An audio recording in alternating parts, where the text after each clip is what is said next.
Cool. Yo, Draco Kraken, what up? How's it going? All right. Well, for right now, it is just me. Uh, Boo wanted to take a slight cat nap, and I felt like I would I'll let him, let him be all rested and ready to go for when he's good. And Aiden will be here later because of work. So it's just me. Woo! Solo power hour. Hey, Slay. Yeah, for now. For now. Um, so, hello everyone, and welcome back to Table Talk, Discussion, and Discourse. I, as always, am your host, Alejo, aka Radon95. And today, if you looked at the title, if you looked at the little thumbnail, we are talking about downtime. Now, we've talked about downtime every now and again, pretty sure, but I don't believe we've dedicated a an episode to it. So, and don't mind me as I go check if I'm a liar. Downtime. Nope. Cool. Good. Wow. I'm not a liar. So, for those of you who might be new to things, or might be, wondering what we mean by downtime, downtime is the time in between your adventures, or during them sometimes. It really depends on how you're running your game. Could be that you give them a couple of days of downtime as the DM, or you're given this, where your character is allowed to pursue their own venture, without the worry of the story continuing on, or could be that you're given downtime to prepare for something that is going to be coming in your story. Now, I've heard of a couple of different, people use downtime differently. I haven't really done downtime personally in my own games. I should probably do more downtime, I think. But yeah, so downtime is, I don't know if I would say an important mechanic. I would say it's a fun mechanic to have if you have players who have an idea of what their character's goals are, like their personal goals, more so like fleshed out and prevalent than if they really just want to do the adventure. So I wouldn't say that downtime is an essential thing to every campaign. But you could insert it into any campaign, right? So downtime. Now, we're going to look at a couple of videos.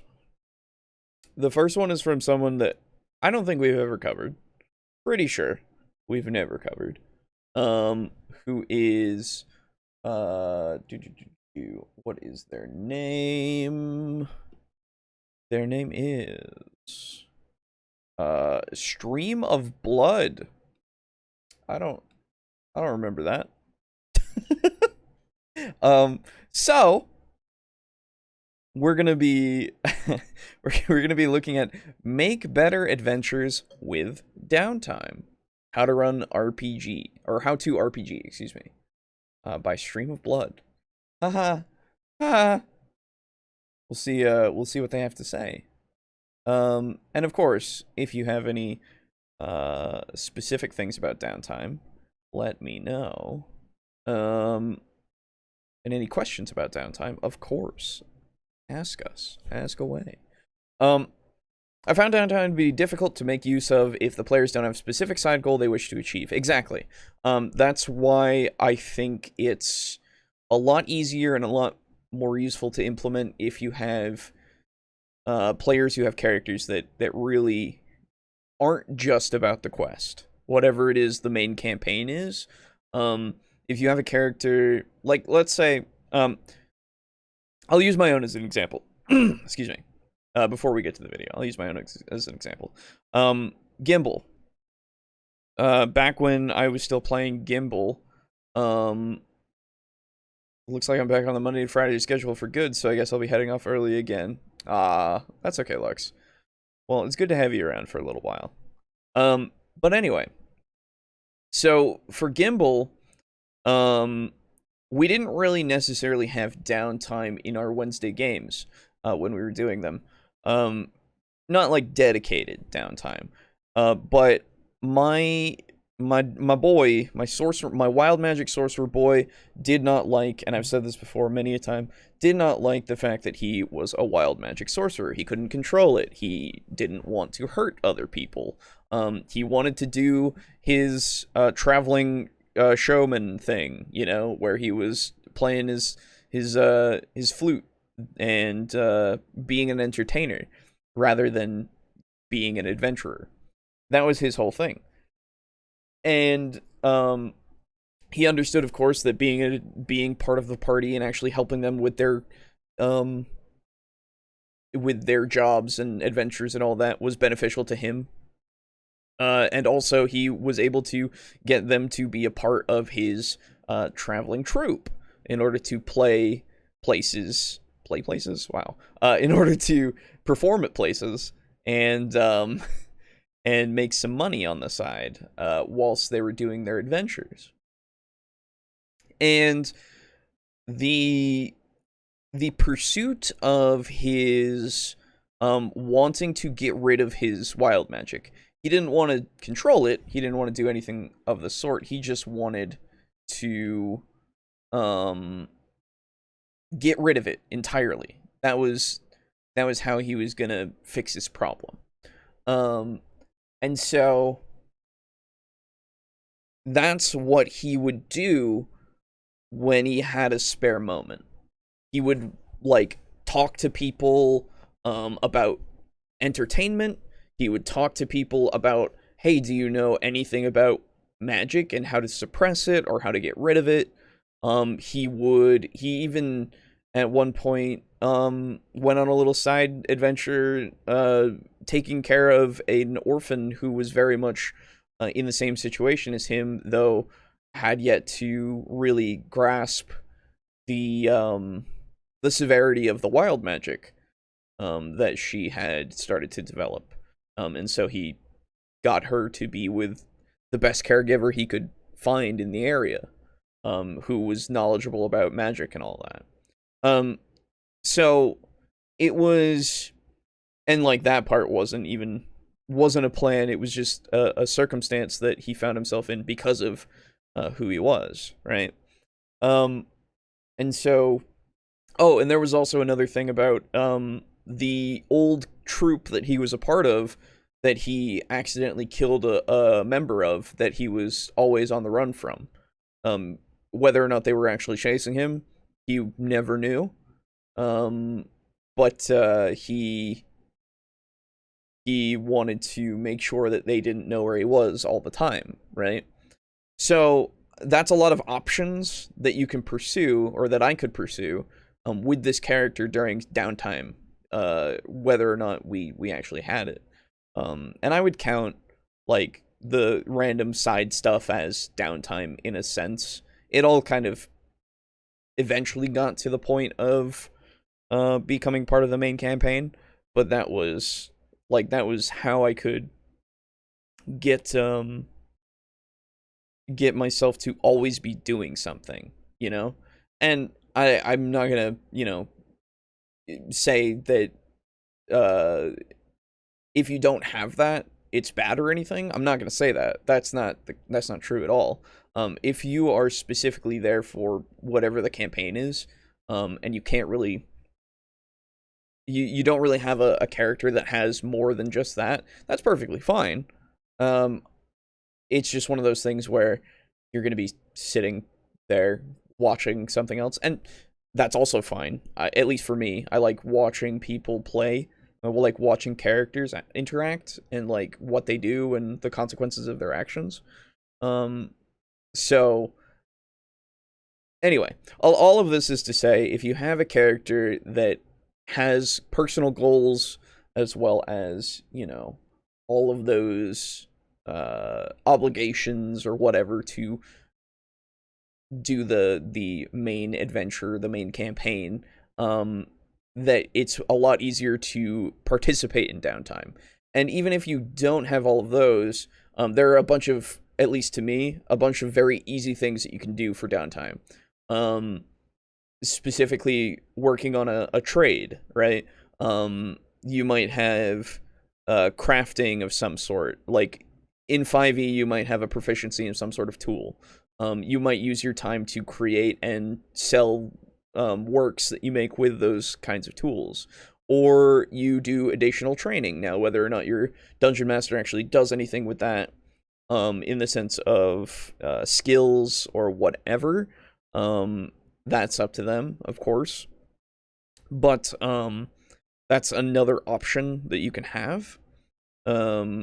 Just constantly sharpening your character's skill in whatever they're doing. Obviously, you can have them participate in a solo kind of thing, or with other people in your downtime, other party members in your downtime, to do like very small side jobs, right? That aren't going to be too noteworthy, to the extent of being like it necessitating a bunch of roleplay. It could just be you went to the local tavern and worked as a bar person. I don't know, what are they called? Server. That's the word. You did that for a while, and so you made a little gold off that, or silver, copper, depending on the area that you're in. Or it could be that you're just doing something entirely for the sake of doing it, your character might just go to the local church and just be there praying, or just go to the park and meditate there every day, and anything that you do in your downtime could be something that could allow your DM to have a thread, right? To have a thread to pull on, or to weave into something else, I would say. It's good to have something in profession so your character doesn't die if the adventures dry up. Yeah, oh, absolutely. Well, so then in any TTRPG at all, your character probably had a job. If they were unemployed, that's interesting. Could be, and I'm not saying you can't. What I'm saying is, a lot of the time, an adventurer or whatever, like even an investigator in like Call of Cthulhu or whatever, hell, Delta Green, anything like that, they have a job that they have to do, right? That they have some sort of skill in. Or because of whatever the skill they have, they can do odd jobs, right? You can justify just about anything if you don't have a specific like profession, like in 3.5, right? Or craft, like craft skill. Anyway, I think I've gone on long enough in my little preamble thing here. So I hope you have an idea of my idea of downtime. Obviously, when the other two get here, whenever they do, I will ask them, and we will see what they have to say. And for now, let's move over to the video. So, as previously stated, this is Make Better Adventures with Downtime, How to RPG by Stream of Blood. Oh, hold up, one more thing. There's a new free published D&D 5e mini-campaign where the party are a bunch of baristas and a magic school version of Starbucks. Okay. Fair enough, yeah. The 3.5 PHB does state that unskilled characters can make an average of 1 silver piece per day. Yeah, that's fair enough. I can... This is the thing. If your character exists, I feel like they can survive. You know? It's super easy for them to do so. At Starbucks. Oh, okay, yeah. Version at a magical school version of Starbucks. Gotcha. Sure. Nice. That's the thing. You can do whatever kind of adventure. We talk about it all the time in 3.5 and the DMG2. They had rules for store ownership, or sorry, business ownership in general, and they had business encounters. Like that was a whole table and everything. It's super cool. So this is not a new concept, but it's neat that they are doing something like that. I assume you fight something, and it goes the way of 5e adventures instead of it being like more of a social thing. There is combat and stuff where that's fine, you know. Anyway, let's begin the video. Hi, I'm Jared Logan, and this is GM Toolbox from the Stream of Blood. In this series, we show you how to DIY your favorite tabletop role-playing games, taking rules from one and inserting them into another to make them better. Kind of like transplanting a baboon heart into a human body. Ah, loud. Okay, sorry. It's more of a social thing? Oh, that's great. I like that a lot. That means that you don't have to worry about the combat too much in that kind of thing. That's good. I think we need a lot more of that, like, official stuff to get people into the idea that it's not just combat that D&D is about. Because it's just one of those things. They have mechanics for making drinks. Nice. Okay. Sorry about the loud. I turned it down a bunch. We'll see if it's okay. It's better. That's way louder than it should be. So let's say your players have created their characters for your tabletop role-playing game, and they're excited because they've created characters who have rich backstories. Their characters have secrets. Their characters have potential romantic plots. They have goals. Their characters have dreams, except you never really get into all that because you're kind of busy exploring the dungeon. You want to explore those things that the characters have in their backstories. You want to explore those goals, and to do that, you need downtime. If you've played a tabletop role-playing game, you probably know what downtime is. Okay, first off, contention. Need? Not necessarily. But if we're using the definition of downtime as any time that isn't dedicated to the main adventure, then I guess so. In that case, I would agree. It depends on how you define it. I mean, almost every game has it. In Dungeons & Dragons, it's the point where you come up out of the dungeon and you spend all that gold on weapons and items. In Call of Cthulhu, it's probably the time when your investigator spends a couple months recovering at the sanitarium instead of sneaking around Dunwich. Almost every game has a downtime mechanic, but only one game is ballsy enough to advocate that you play entire downtime sessions, and that is the incredible Blades in the Dark by John Harper and Evil Hat. Traditionally, downtime is the part of the role-playing game where the player characters are allowed to rest, heal, restock their items, and upgrade their abilities. And you should spend a lot of time on these things because these are important parts of the game. If you spend an entire session on downtime, you can really explore how the character got that new ability, what they're planning to do with that new item. And these things are fun for players.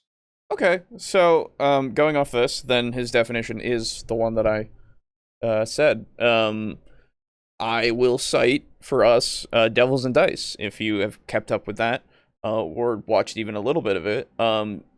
Most of the time is downtime, technically, with quotes, air quotes, in this case. We do shopping, we do just interactions with people, we do our own things. Like, I would say a lot of the time is spent towards having our characters, actually talk and shop and interact and all that stuff. We do combat on occasion, absolutely, but definitely, if you've seen it, absolutely, we don't do combat like very often. So okay, I'm with you so far. I think that this is fair enough. That's the only way that you're going to really explore without the explore these things without the pressing not concept, but the pressing need for them to always be thinking about the main quest, right? In Devils and Dice, we have been given time limits of we even did have a whole week of downtime. That was a thing. I forgot about that. So we've done it in both respects of a dedicated set amount of time, as well as dedicated sessions, I would say. I've just remembered a bunch of things. But yeah. Anyway, I don't remember how Blades in the Dark does it, so I'm hoping he goes into it a bit further. But in addition to those traditional uses for downtime, downtime can also give you time to explore the character's backstory, their goals, and their personal plots. It shows you what the characters are doing when they're not adventuring, and that's really important because it gives the adventuring part of the game a lot more weight. They're leaving these like normal lives they have, and they're going into a dungeon or they're going into a dangerous situation. It makes that more dramatic.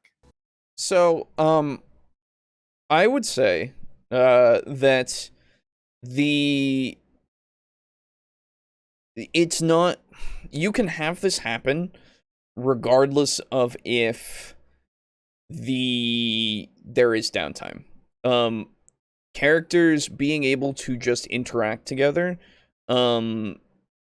will allow you to have that idea of who they were before they went on the adventure, and who they are, and like why they are going on this adventure. Even sometimes it depends on how much they share, in character, but you can get a general idea of who they are and what they're leaving behind just based off of like their interactions with the party when they've gone around the campfire after doing a big old fight, right? Like that night they sit around the campfire and just like are, I don't know, talking. It depends on, of course, the players, I think, because a lot of times, at least from what I've seen, some players, they just kind of continue and they keep going and going and going. They don't take the time to really just like sit down with their character and like with the other characters and just like, say words, just talk about things. Like, if their character's new to adventuring, which not all the time, like that's not the case all the time, right? But if the character is newer to adventuring, then a discussion about what they're facing is something that I feel like would really bring about this whole like drama that he's talking about, right? Where they go, man, this is nothing like I thought it would be. I've been like, I was a baker, right? Before this, I liked baking. Man, baking was great. And now I'm killing fucking kobolds and there's a beholder that we're going after. Ah, right? And then, you get to talk about, oh, you have a bakery, like, depending on if the characters are interested. But like, so I don't think for the drama you necessarily need them to have this dedicated time. If I take one more step, It'll be the farthest away from home. Oh, I'm gonna get claims. And finally, No. downtime can give all of your players a chance to really talk and consider the party's next move. So they don't feel like they're being made to act now, decide now, the action is happening. Which way are you going to run in? Instead, they can kind of carefully debate the merits of various actions for their party and decide the one they all agree on. So what you need to do I is guess so. Yeah, it can happen. But I think it could also happen, like, with it not being a thing. Like a dedicated thing. He's not the hero we deserve, but he's also not the hero we need. Actually, he's just an IT admin who likes flipping tables. It's Steely. What's up, gents? Hey, Steely. How's it going? Good to see you. Glad to have you here. It's just me for now. Soon, though, Aiden should be joining us.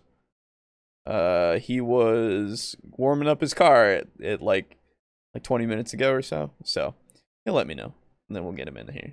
But yeah, good to see you.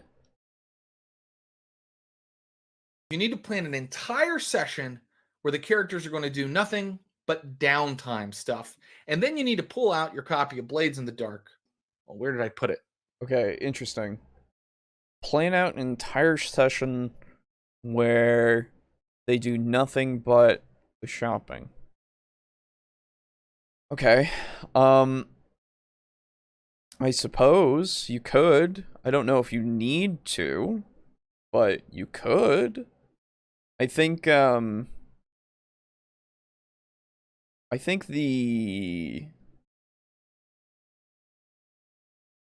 think you're not going to be able to plan for everything that's going to happen during this shopping spree. I think I think it's a lot better, at least for me, to give the characters time to shop, during what they're doing, because I think unless they super need specific amounts of time, like they don't think they're ready for whatever's coming.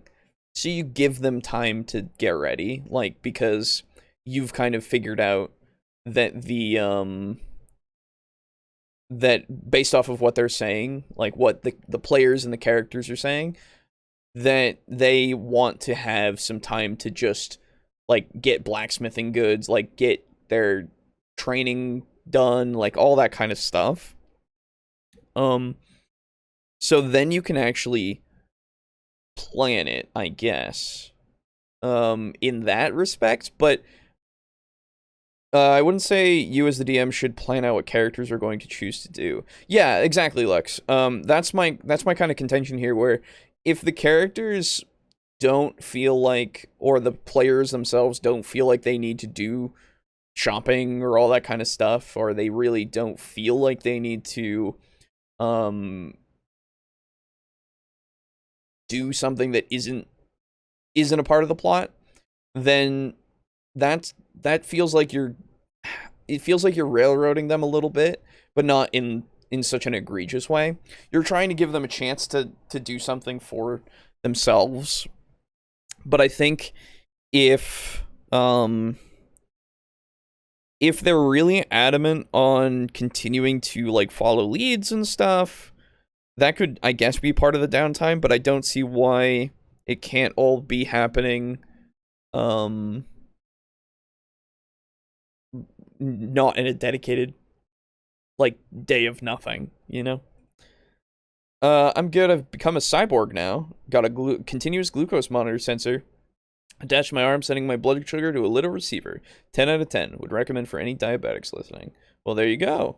Cool. It's mainly good to make sure you prompt regularly for downtime in case they want it. Yeah, that's the other thing. I don't think, and I hope that this is what he means, I think that you should ask the players if downtime is going to be something that they want, especially in session 0, if there's going to be times where they were going to want downtime, and for them to let you know, because then it's on them if they take that time.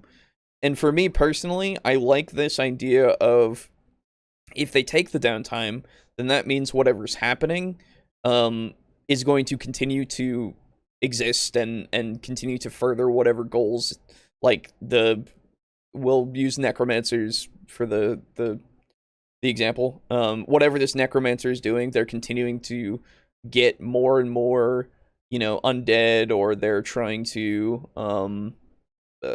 find that piece of ancient scroll that will fit together with the rest of the pieces so they can resurrect this ancient Dracolich or something, whatever's happening is going to continue to go, and because of their choice, that means, oh, okay, you're gonna take like a week. Well, that gives them a week, right? Obviously, you tell them that in the sessions arrow if you want to implement that. You don't just spring that on them. I will say the best version of the downtime session that I had was a brief game that was based in Starfinder, with the party as a private military group. So planning, shopping, and practice drills, etc. Yeah, I mean, fair enough. This is the thing. He's making these... He's saying that you need to do these things, whilst I would say, sure, go for it, If you want to, like, really try to get this to be a thing, don't force it, just, plan it out, I guess, in a way, with your players more so, than just planning it out to happen. Or give them the opportunity, like, they're in town, there are shops, they can go and do whatever, whilst other people are able to do whatever. They don't have to all be together all the time. I think the stigma of splitting the party is super ingrained with too many people, and people being on their own is something that should be kind of encouraged, not for super dangerous situations where it wouldn't make sense for you to just go and do something on your own against the better wishes of, or against the thought of survival, I guess. If you're gonna go take on a thieves' den yourself, and you just split yourself off from your group, well, I don't see why you would do that. Even if you're the loner type, like, you want to live, right? I don't know. But for going shopping and shit, like, allowing them to have times where they're by themselves and they have to act by themselves and figure out what they're doing, I feel like that's a good thing. What do you guys think of doing downtime retroactively in some cases if you're hot into the action one session and later the players are like, oh man, I actually wanted to stop by downtown? We've done that before. I know that for a fact. Just because sometimes you forget very small things.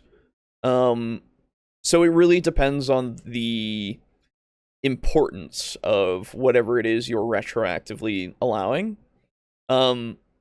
Obviously you've got to be kind of careful with that. If it's like, oh, while I was at the general store, I also wanted to buy some candles, then you go, okay, sure. But if you're in the middle of combat, or you're, like, doing something like that, it's something that's super intensive, you go, okay, you're asking me if you could have bought this special sword while you were in town. It's like, no, I don't think so. We're kind of in the middle of this. That would change, like, everything, I always understood the stigma against splitting the party to mostly just apply when they're in a dungeon. Let's split up, gang. Well, so there is that, obviously, like, that's the big one. But I have also seen in some cases where people are like, oh, we should all go together to, like, everywhere. And I'm like, oh, okay. Because they're like, oh, the DM will make something happen, if we're split up, and then all this. And it's like, I guess, but personally, I think you would trust your DM enough to go, okay, they know what they're doing. They know that this is going to be something that is for me, like, for my character alone, or for this small group, like, sure.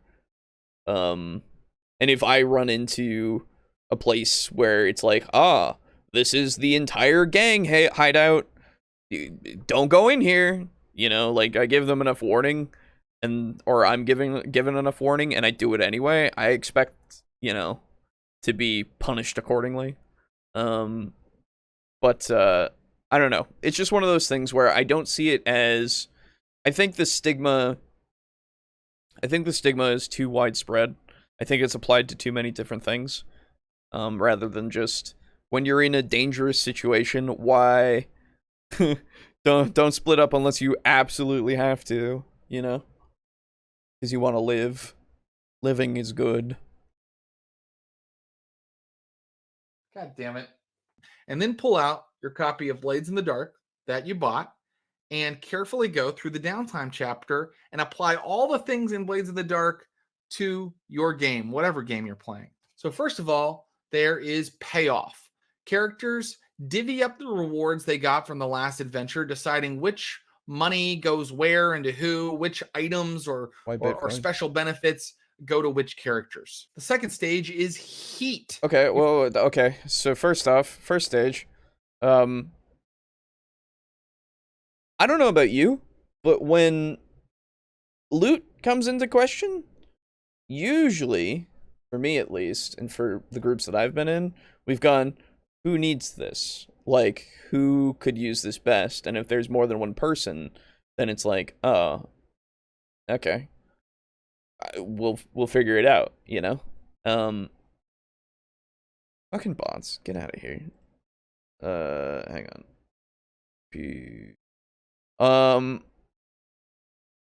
There we go. Hey, Pizza Funk, what's up? Do all three of you need to follow me into the outhouse? Pee time is me time, exactly. So yeah, the divvying up of whatever that you've gotten in your previous job, I understand that in Blades of the Dark, because in that you just do everything like straightforward, and all of your preset stuff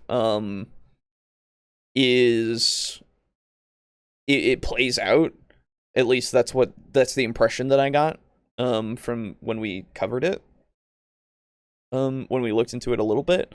So Blades in the Dark, that makes sense, because between each job, that's like just a step that you have to take.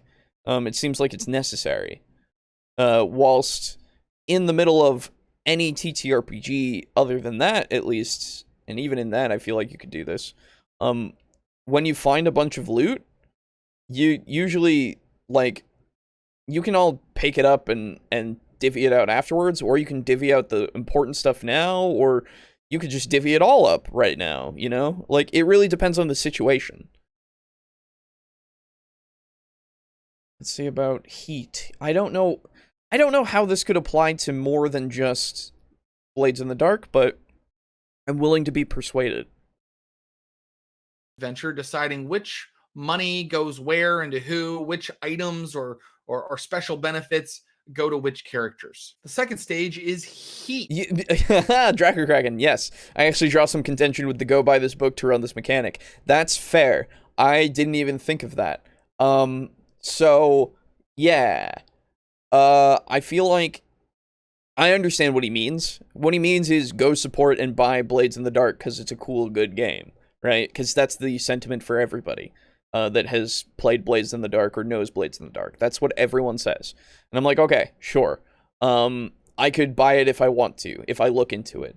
But I also agree with you. I don't need to buy a different book in order to implement this because this video exists, right? The one that he's doing right now. If you super want to implement something else from a different system, you don't necessarily have to own the book itself that it came from. Absolutely, you're right. I didn't even think of that. Thank you for catching that. Your characters have generated fame or infamy by their actions, and in the stage where you talk about heat, you kind of make it clear to everybody how their last adventure has affected their reputation. Next is Entanglements. Okay. So, with heat, quote unquote, if you're doing that in any other TTRPG, I'm pretty sure the world itself will let these characters know, and they might even have an inkling on what their current actions could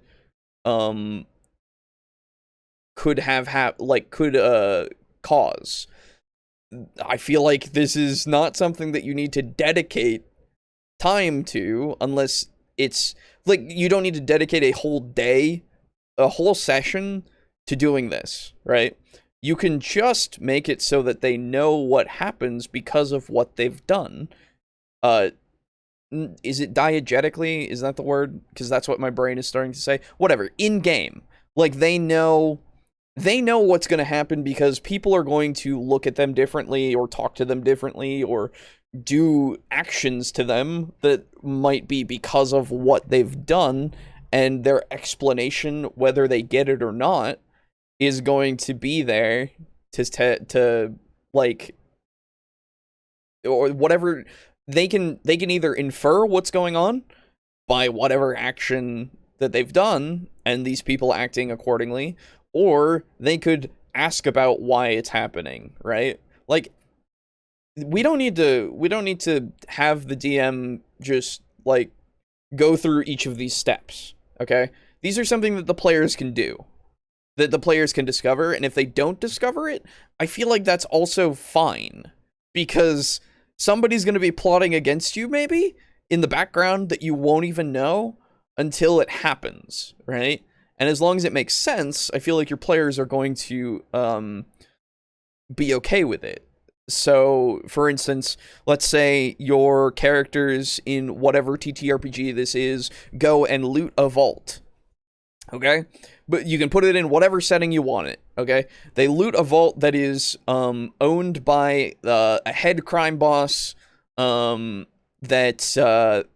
they want to cripple a bit, right? Okay, they've done that. Now, let's think about, just for a second, what that could do. Oh, the remaining crime boss is going to hate you. Okay, fair enough. What are they going to do about it? Something that is probably harmful to the characters. The local security or police force or whatever the fuck it is, guard, they are probably going to be happy that you have your characters have stopped this criminal enterprise, or at least put some sort of a wedge into their establishment, right? They're probably going to treat you better. Nice. Good. You're now 3 stars with the guards, and now Wyvern archers are deployed. Exactly. It's not a GTA fucking moment, right? But unbeknownst to you, in the guard, let's say one of the like captains, not the head of the guard, let's say, I guess that would be the captain of the guard. So let's say a lieutenant was actually on the take, okay?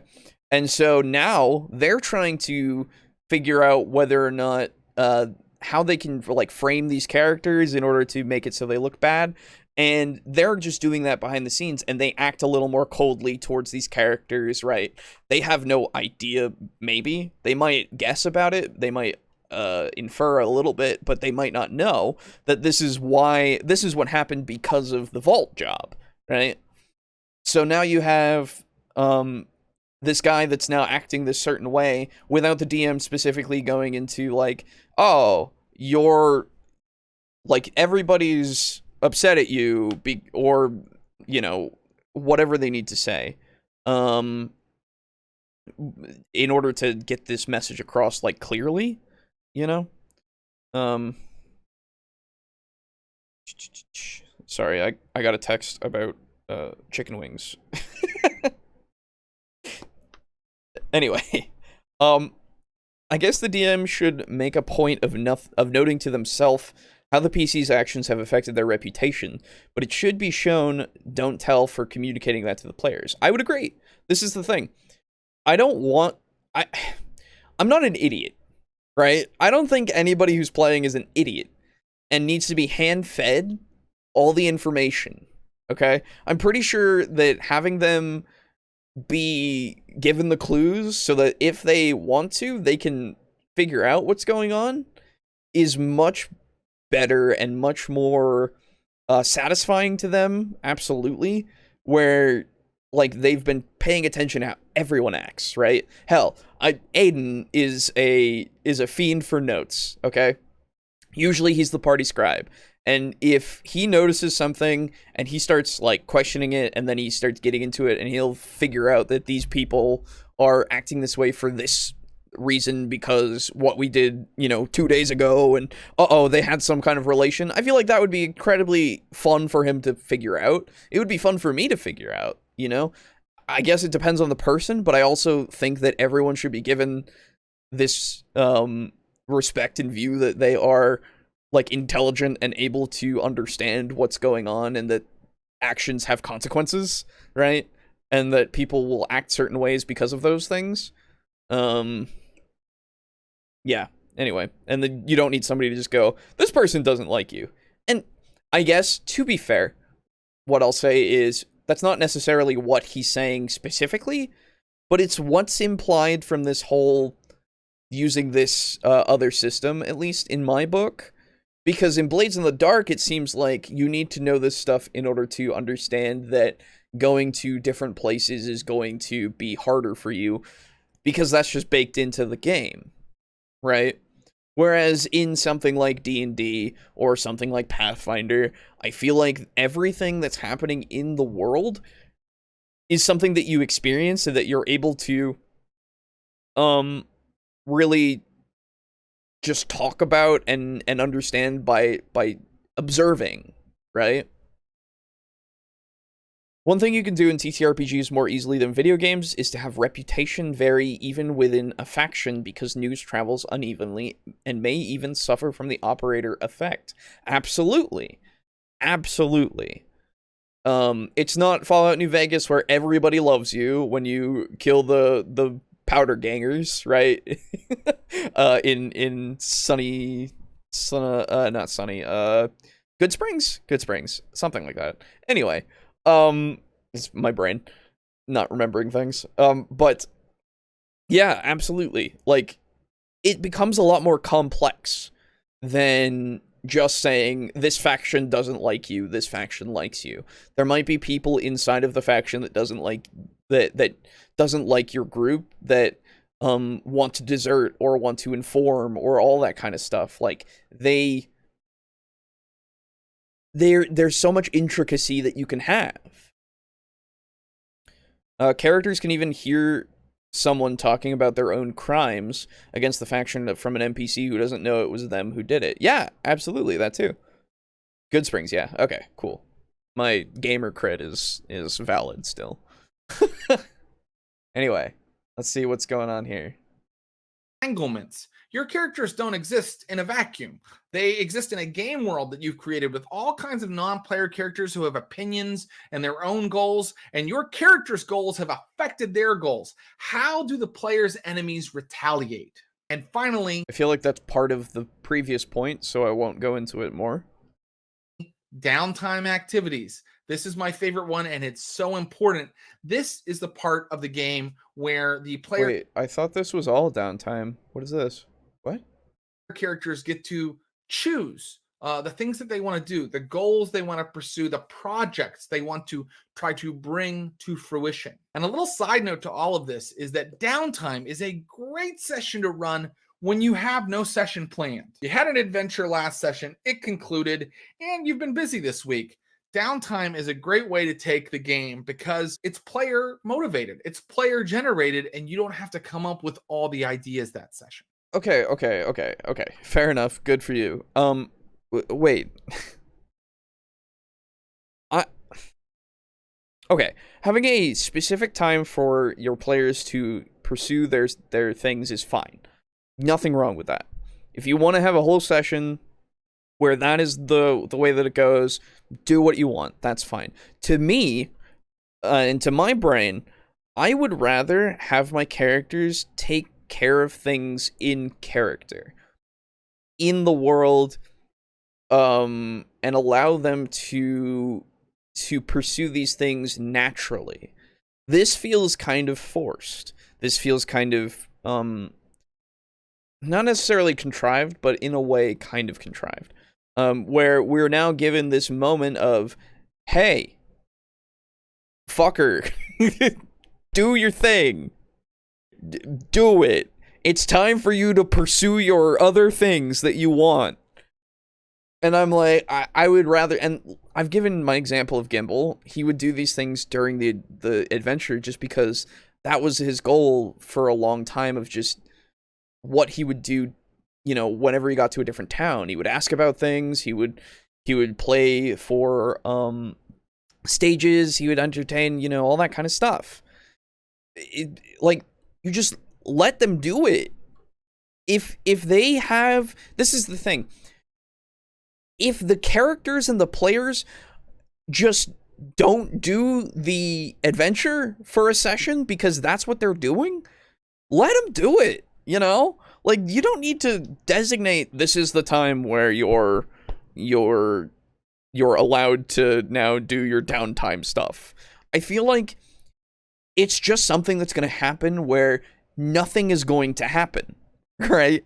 In the sense of big grand schemes. But to the players and to the characters, these things are important, and so they'll start doing them. I don't know why.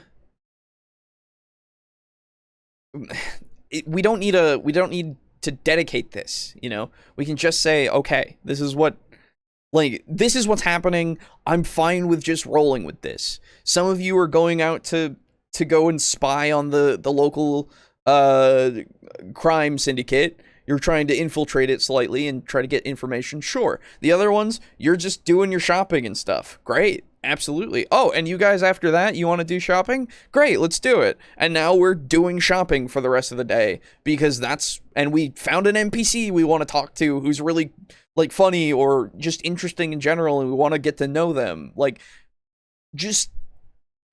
Anyway, I don't know. The scheduling of it feels weird to me. Love the selling of downtime as the same as the teacher playing Bill Nye because they don't have a lesson plan, said with sarcasm. Yeah. Yup. Well, this is... If you don't have a plan, that's fine. If this is your alternative for when you don't have a plan and it works for you and your table, that's great. Do it. I've said this before, but I think I've said this before. If I haven't, then listen, I guess. I think a big part of being a DM is having the ability to improvise at least slightly. It doesn't have to be super in depth. You can flesh it out as you're going. You can even have the players help flesh it out with what they want to do in the scenario. But if I don't have something planned, which is a lot of the time, I go, hey, you're here, you did this, what are you gonna do now? Because I personally, and I don't know, perhaps this doesn't work for everybody, but I very much enjoy having the players do what they want to do and having them drive forward the adventure. Sure, I could have an overarching thing that's happening, and whether or not, how fast they pursue it is up to them. And so it's and even if I don't have an adventure, whatever they're doing at the time can allow me to have these threads. Then I can then go, oh, you're going to visit your grandmother. Well, guess what? Your grandmother has been converted to be a part of this cult who really, really likes this nature goddess that you've never heard of. Right? And then we can have an adventure of oh, what the fuck is going on there? Why is there a nature goddess? All this kind of shit that I've never heard of. Let me look into this. If your character gives a shit. If not, it might interest somebody else. For when they talk about it, if they talk about it to the other players, then they can go, what the fuck are you talking about? I've never heard of a character like that. Because they might go, oh, can I roll something to see if that's a real religion that I've ever heard about? And then something simple, okay? Just go with something simple. Even simpler than that. Just go, okay, when they go to the let's say the player is like, I want to go to the church. You go, okay, somebody is sad in the church. And then you can work with it from there. You can figure out why they're sad. You can figure out, like, what's going on in their life to such a degree that they are now crying in a church pew, you know? And if the character gives a shit, you roll with it. If not, you figure something else out, right? You get them to where you need them to go, but make it so that it's like, hey, you got here, you want to be here, you want to go do the thing. Like, that is, it's just so, I don't know, it's so simple to me. It just makes sense. I don't know. So let's apply the Blades in the Dark Downtime Chapter to a game of 5th edition Dungeons and Dragons. You guys have just finished with a dungeon last session. No, I'm kidding. You're starting your next session. You, the dungeon master, have nothing planned, but you're okay because you're just going to take your characters through downtime. So 1, you do the payoff. Guys, this is how much gold you found last time. How are you dividing it up? And also, here are the 2 magic items you found. Who is using them? Who's going to be taking possession of those magic items? Good. I, God, am going to look at you and say, hey, you got 12,000 gold last time. Divide it. Hey, you found a couple of magic items. Divide them. That's no. I feel like in game, these players are going to say, oh, we got all this stuff. Like, you just have a recap if they don't remember. If they ask questions, they go, what did we do last time? You go, oh, you just did the vault job. And so now you have a bunch of cash. And you found a couple of magic things. Isn't that great? And then they go, oh yeah. And then they figure out how they're going to divide it. How, like, all that stuff. You don't need to prompt them for that. That's fucking weird. To me, at least.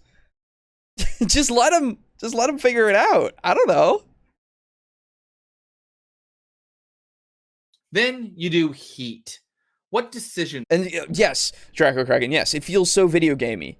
It's like, oh, you you completed the dungeon. You're on the reward screen. Screen? Yeah, thanks, brain.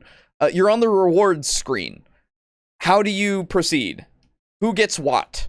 We're gonna divide it up now. Click the character that's going to get this much gold. Click the character that's gonna get this ring. Click the character that, you know, it's so weird. I think that's why Blades in the Dark itself, like, I know we were lukewarm to it, I'm pretty sure, when we checked it out, and I think the more that I'm thinking about it, the more it feels video gamey. Well, I'm just imagining that none of the characters know how to divide. There are 6 of us, and we have 6 gold. How does this work? That also seems like something you should let them do after the session where they did the job, not the beginning of the next session. Yeah, absolutely. Why the fuck are we waiting until the next session to just divide up money? You know? Unless we're really pressed for time. It's very strange. Final Fantasy Victory song playing. Exactly. That's what it feels like. It's super weird. I don't like it. I'm tense. I don't like it. Did the players make last session, and how does that affect their reputation? Oh, sorry, we're on a different point. I thought we were still on the gold thing. Hold on. Taking possession of those magic items. There we go. Then you do heat. What decisions did the players make last session, and how does that affect their reputation? Keep track of this, because it can add a really 3-dimensional depth to your game world. For example, if the party keeps doing nasty things to regular people, you might start to keep track of how other people are going to react to them. They've generated a bunch of infamy. And I guess I better get going. Good luck on your sanity checks tonight. Thank you, Lux. Have a good one. So far, this is fine. Keep track of this. Yeah, that sounds fine. You don't need to dedicate a whole session to having this be a... Like, why aren't you keeping track of... Why didn't you think beforehand how this is going to change the world? As the DM, you set this up.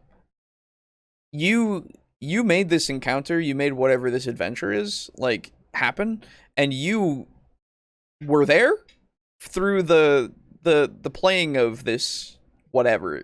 Like, just while it's happening, just figure out what's gonna happen because of it.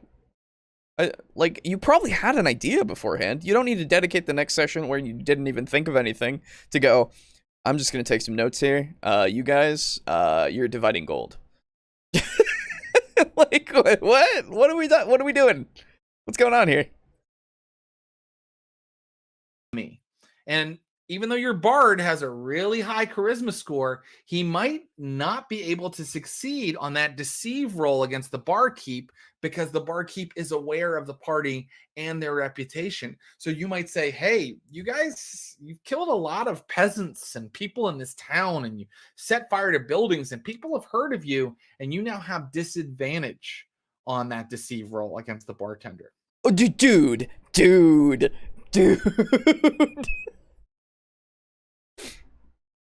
You don't have to spell it out for them. What? Okay. If they're playing assholes, okay, they're playing absolute dickheads. They're killing peasants left and right. They're destroying shops. Don't you think that when they try to talk to somebody and convince them somewhere, and you say, hey, you have disadvantage on this check, they would go, like, they might jokingly say why, and if they actually ask, you just look at them like, what do you mean, why? Like, I'm pretty sure that they're gonna understand. And you don't...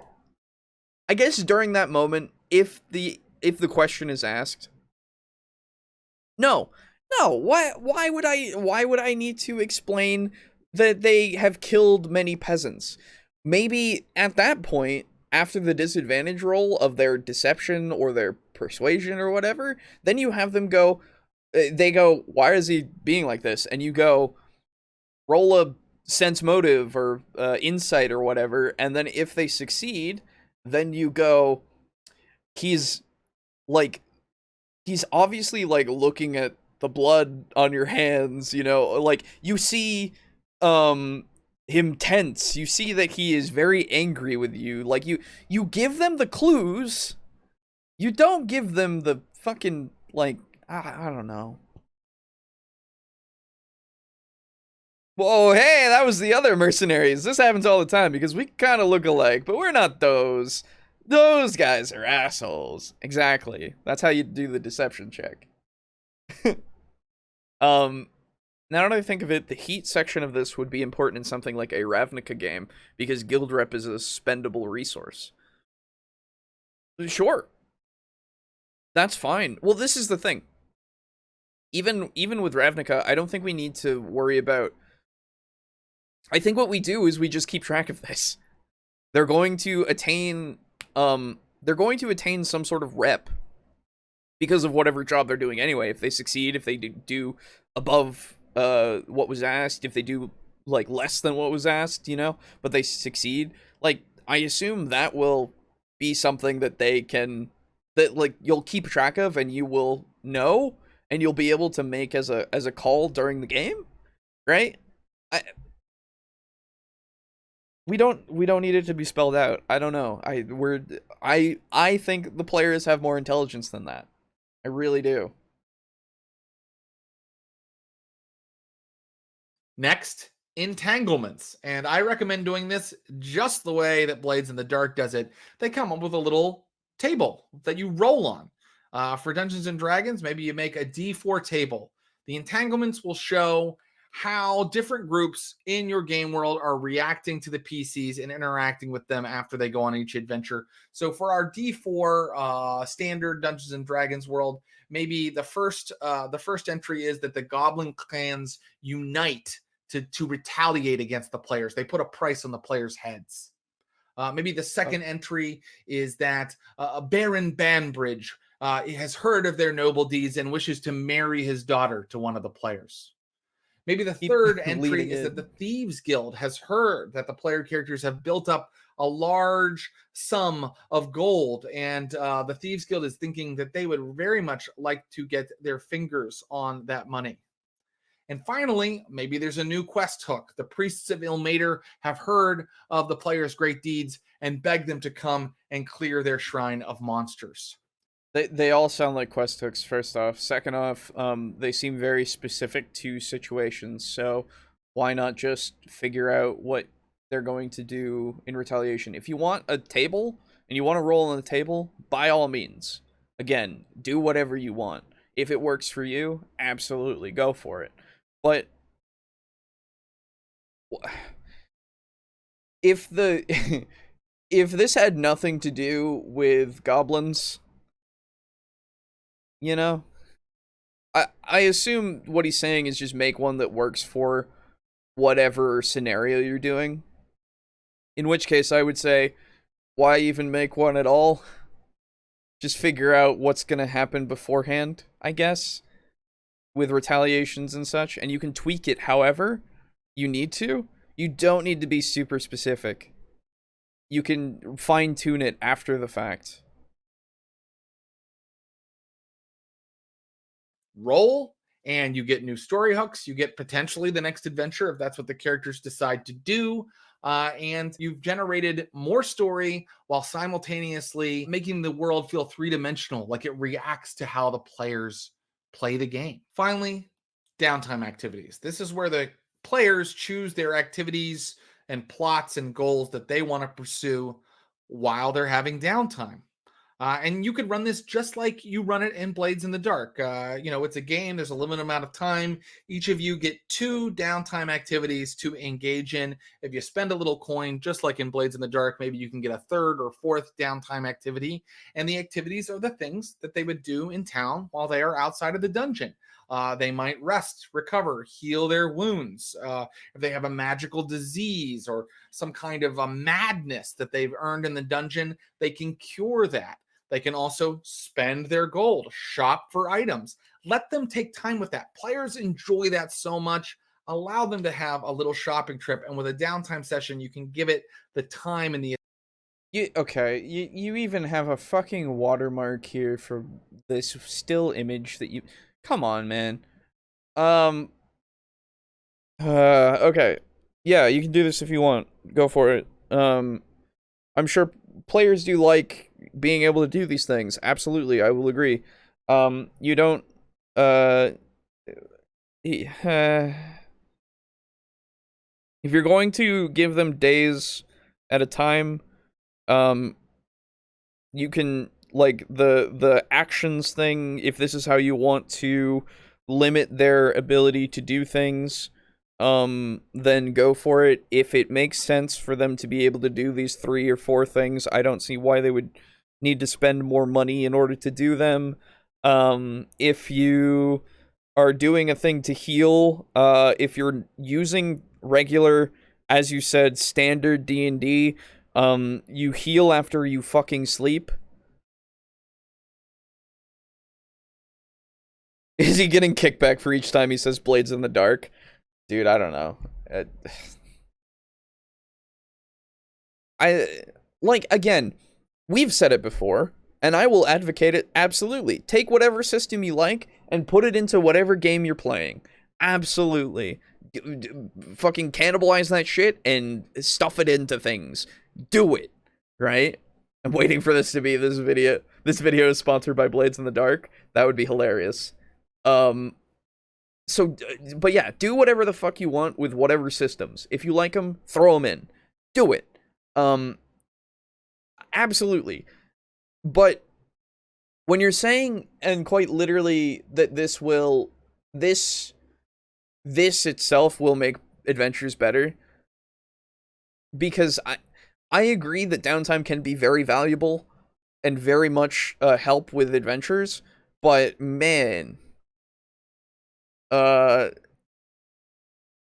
like I don't I don't know about this one for something like D&D specifically, especially with something like heal, cuz again, unless we are literally just taking away D&D's basic healing after a long rest fully, cuz that is bog standard, that is it. That is what is in D&D 5e.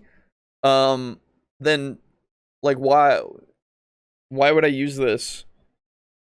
I would use it if I was doing something more homebrewed with the healing system as well.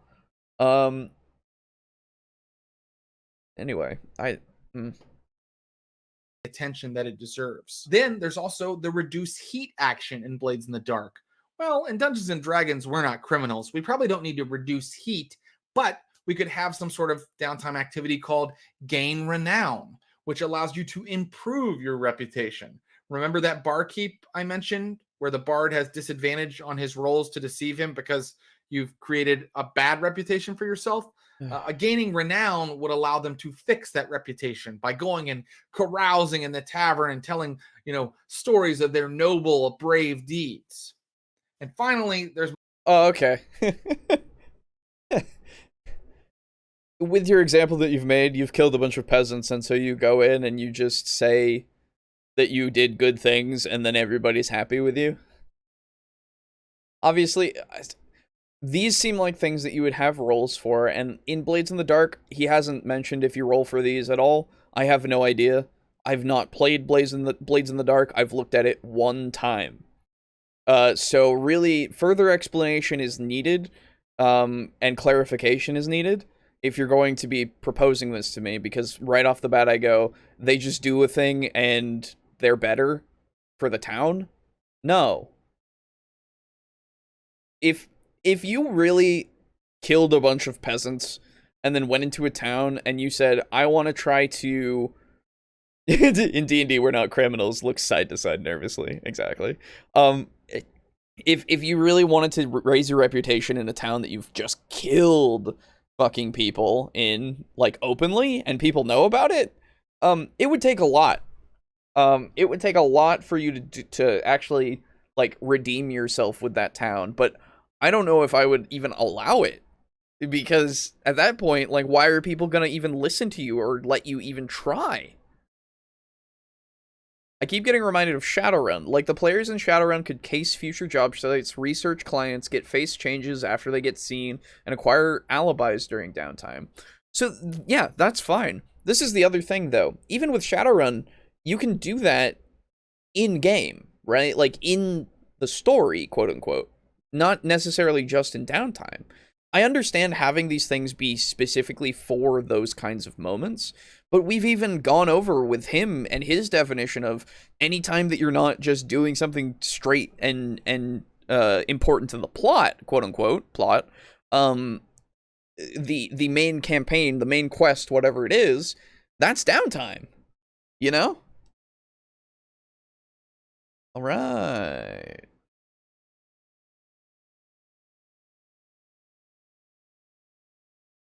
Hello. Hail and well met, traveler.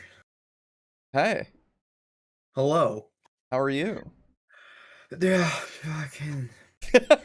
I stay late at work, right? And Yeah. then I have to stay even later because my coworker fucks up. Oh. And I'm trying to fix things for her, and she's like, "No, you're messing me up." And I'm like, "All right, well, fucking whatever." And then we get out at 10, or Yeah. sorry, at 9, and we're supposed to be out by like 8:30. And then I thought I had forgotten a soda, a probiotic soda in Yeah. my car. And then, so I get home, I take a shower, and then I rush out back to the vehicle, looking for the soda, and it's not there. And it's while I'm out there searching for it that I realize I had forgotten to buy one. And Ah. then I rush back inside the house, and it's 17 below out right now with Yeah. wind chill. Um, It's cold out there. it do be brisk. Mm. Um, also, there we go. Um, So yeah. Oh, thank you. You have provided me with Linkus. I have done all of the things that are required. Yes. Well, I'm glad that you're here and that you can have a moment to not be doing that. All of that. Pizza Funk says hello, Stealth Man. Greetingu. And Steely, yes, or you could acquire super service full of chemicals. If anyone remembers that counter monkey, yes, I do, and yes, that is something you could definitely do. In Shadowrun. So hey, we're talking about downtime. Do you have any thoughts about downtime? I wish I had some. Fair. So downtime is something actually that is kind of relevant to me because my D&D character, God, he fucking needs downtime because he's sort of he needs downtime and probably a bit of therapy after what happened last session. Okay. Probably a lot of therapy actually. Oh. So he will probably take a couple weeks off and spend the first few days of it crying in his fiance's arms. Nice. And as for downtime personally, what I've been thinking of is having him just pour himself into his work as a mortician. Yep. And he's going to distract himself from everything that happened. And in being unable to inter a few bodies properly, he is going to make damn sure that every body is like very properly done. So maybe pour yourself into your work. If you have a character that was a gourmet, for instance, maybe have the time of them sampling different ingredients, trying stuff out. I would have no official recommendations for a downtime because I think that everything is highly character specific. Yeah. Um, I guess my thing would be more what do you think about downtime as a mechanic? Oh, yeah. So, as a mechanic, I would not say that it would need to be necessarily a mechanic in campaigns. Mm-hmm. I believe that a lot of campaigns can have stuff happen in them that will result in characters going, I need a week or two off after this. Mm-hmm. And having those characters then knowing already what they would like to do on downtime would be good to know. I probably should have before, like during a session 0, before the campaign, when I'm asking everyone to think out their characters, I should probably start asking, what do you think your character would do in downtime? Because it's a good way of fleshing out what your character finds important and also knowing what to expect when you do give your characters downtime. Yeah. We had literally a war that we fought in, and the whole party took literally a year off afterward. Fair. And we all kind of had our own little miniature arcs during that year. And when we came back, it was sort of like post time skip, One Piece crew. Sure. I don't know what that means, but go on. There's at least one weeb in the chat who will know what I mean. Sure. So I think, yeah, I would definitely have it as something to sort of file away as maybe handy to have in your campaigns. But I would not say that it's like a critical mechanic or anything like that. I don't think it needs to be, how do I put it? when you have something like downtime interacting with various classes and Mhm. how it affects things mechanically, Mhm. you can run into a lot of balancing issues. Mhm. So I would say leave it as just kind of mental health for the player characters, Mhm. versus like an actual, like, oh, you must have a downtime of 3 days after you have received a burn. Mhm. um just because that's kind of unfun and can kind of get in the way.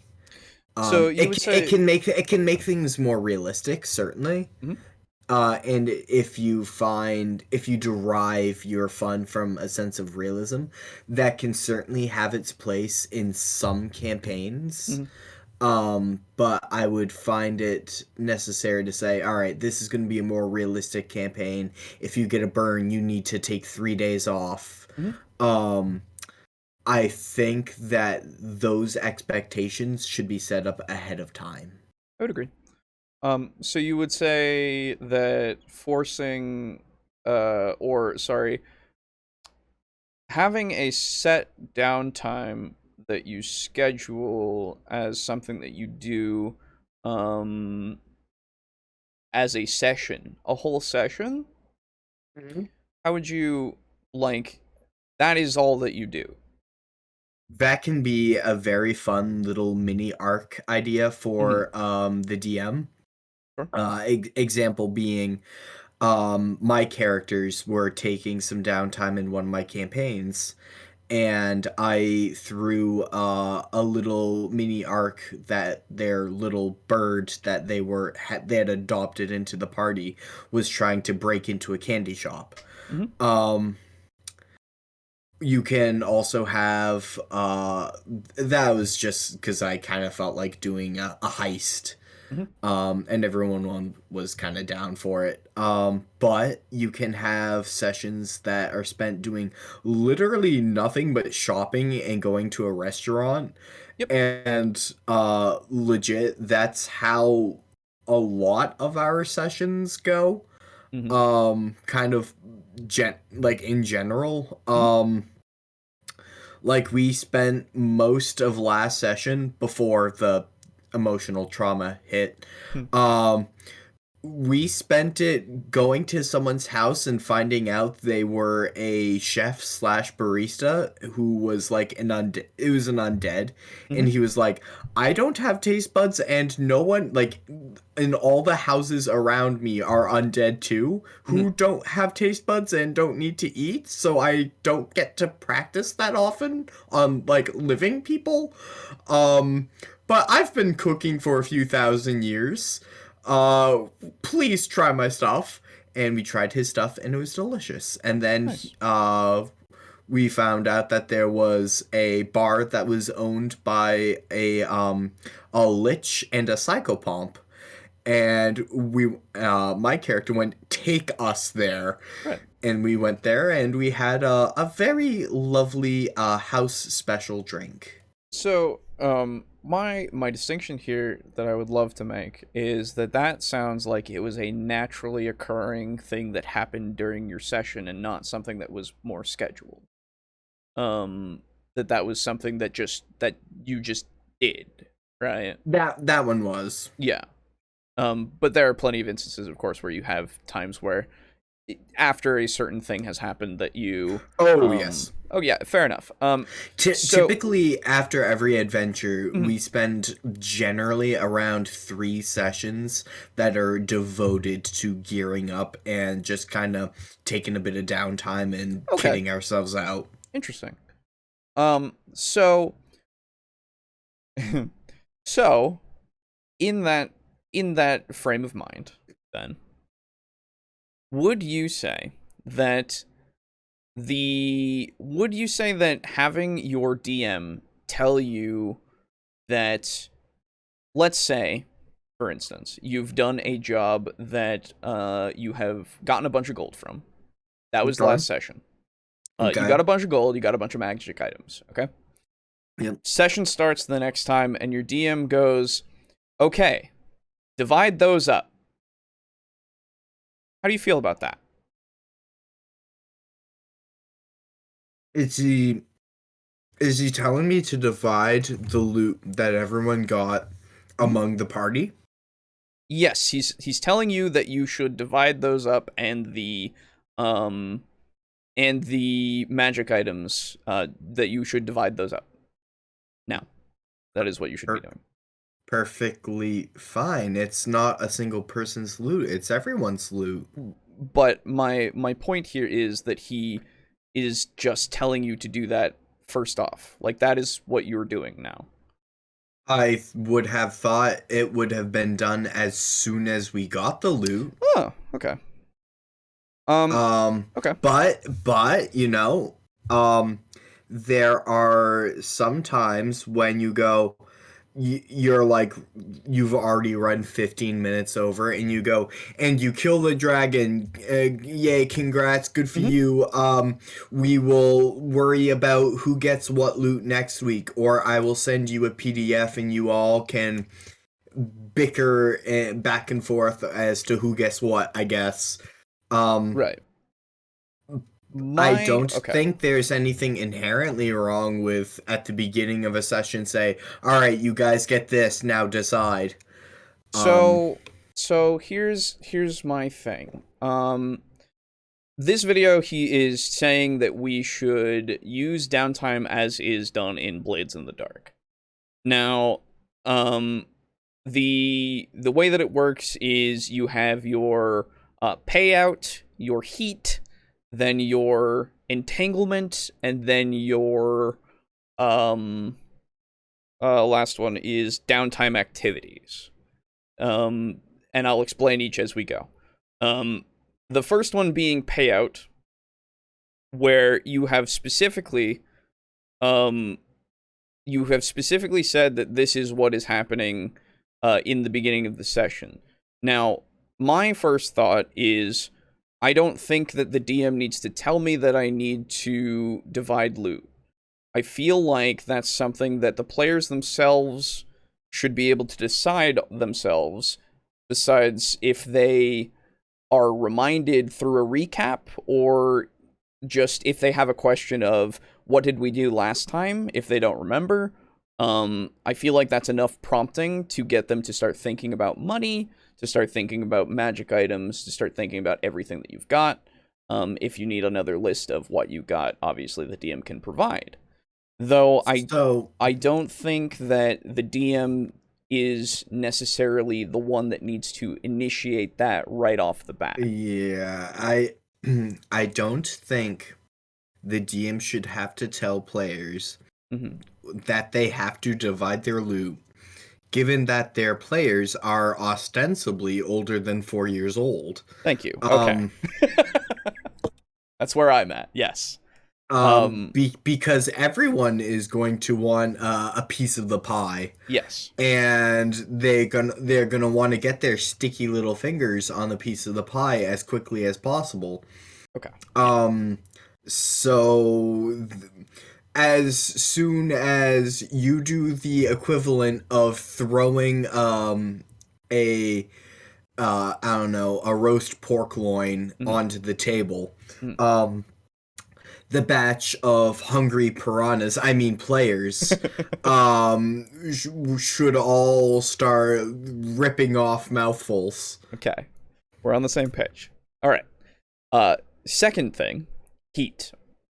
Now, he has said that heat is how your actions, basically, and I'm paraphrasing here, how your actions affect the NPCs around you. And that after you have done whatever it is, and in this example, of course, it is you've killed a lot of peasants. That was a thing that you did because that was your party's decision to kill a bunch of peasants and be general dickheads, okay? Okay. Then, after that, you tell them, hey, because you did that, now you have disadvantage with everyone in the town. When you're trying to persuade and deceive them. because you have created a reputation for yourself. I would say something as simple as disadvantage is a bit generous. I would as well, but I would say disadvantage in like minus 50 let's because just you killed my brother Steve last week. yes, let's just allow and give the fact that this is what has happened. Just what is your initial thought of it in general, as what has happened, what has transpired? This is the DM that has said this to the players. I definitely think the world should reflect the actions that you take as players. That's kind of what agency is. Mhm. And if you have chosen to cull Mhm. 10% of the peasant population, Mhm. the peasants should look at you like, yeah, you're a bunch of right dickheads, Mhm. because you are. Conversely, if you decide I'm going to set up a soup kitchen and give every NPC that exists a free bowl of soup, I should hope that the peasants go like, "Oh yeah, that's that guy Joe over there. He's a pretty good guy." Mhm. And you should get advantage. Sure. I don't understand. I guess I'm just not sure what your question is because. So, well, this is more just a general statement of this and just how you feel about it. So my question is, do you think that the DM needs to then, after they have done whatever it is the deed is, to then inform them of the consequence specifically? No. Okay. The Because DM can in taking myself as example, Mhm. I like to always ensure that my players are thinking about things from like 7-dimension chess Mhm. at once. Um and I'll say like after we finished an arc, I may throw out a few different ways that had they done things differently, been like, oh yeah, no, had you offered that piece of candy to that little old lady crossing the street, Mhm. it might have done this, which might have done this, which might have blown out to this. Right, something they Bec- can't go back and do. Yes, something that after it's already done is information that is only going to help them realize how I think as DM and Mhm. get sort of more used to my storytelling style. Right. But it changes nothing in Mhm. the scale of where they are. And I'll say, and then after the arc is over, I'll say on like a scale of 1 to 100 how good you were versus how bad you were. You were like at 89 or so ish Mhm. percent, maybe. I You don't were a know. B. Yeah, like you broke a few laws, Mhm. but you were overall pretty nice guys. Sure. And I do that as a way of helping to sort of recap the entirety of the past 5 or 6 sessions. Right. Um but I am not under any obligation to do so. I just do that because I'm passionate about any game I Yeah. DM because I have to be, and I'm passionate about my world, and I like Right. talking about my players. Right. Right. Right. Or sorry, I like talking with my players about my world. Yeah. Yeah. So I'm trying, and chat, please, hold me accountable. I'm trying not to do leading questions. And I'm trying to just give you the scenarios themselves. I legit have no idea where you were going with this. That's fine. So My impression from what he has said is that in this heat part of the downtime, that everything that you have done. wait, hold on. Yes. Does my reputation with the NPCs go up and down only during downtime? It seems so. Okay. I don't know. I really don't know. This is very strange. So I'm just kind of going with it as itself right now. I can't think about this in a larger capacity right now. So in this specific scenario, after you've done a thing, now you're having a downtime.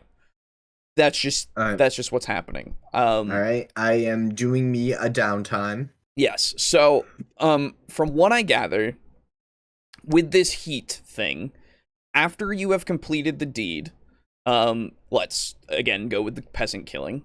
Okay. This, like, the heat that you have received, the DM then tells you specifically how this has affected the NPCs around you. Now, I have contention with this because I feel like, and again, I don't, this is just my viewpoint on this. If you are running a world, I feel like the players in it are intelligent enough to understand implication of their actions, to understand what, like, changes in behavior mean. Do you mean implication of their actions or consequences of their actions? Both, actually. Okay. Because implications from before they started doing the thing, and then consequences afterwards.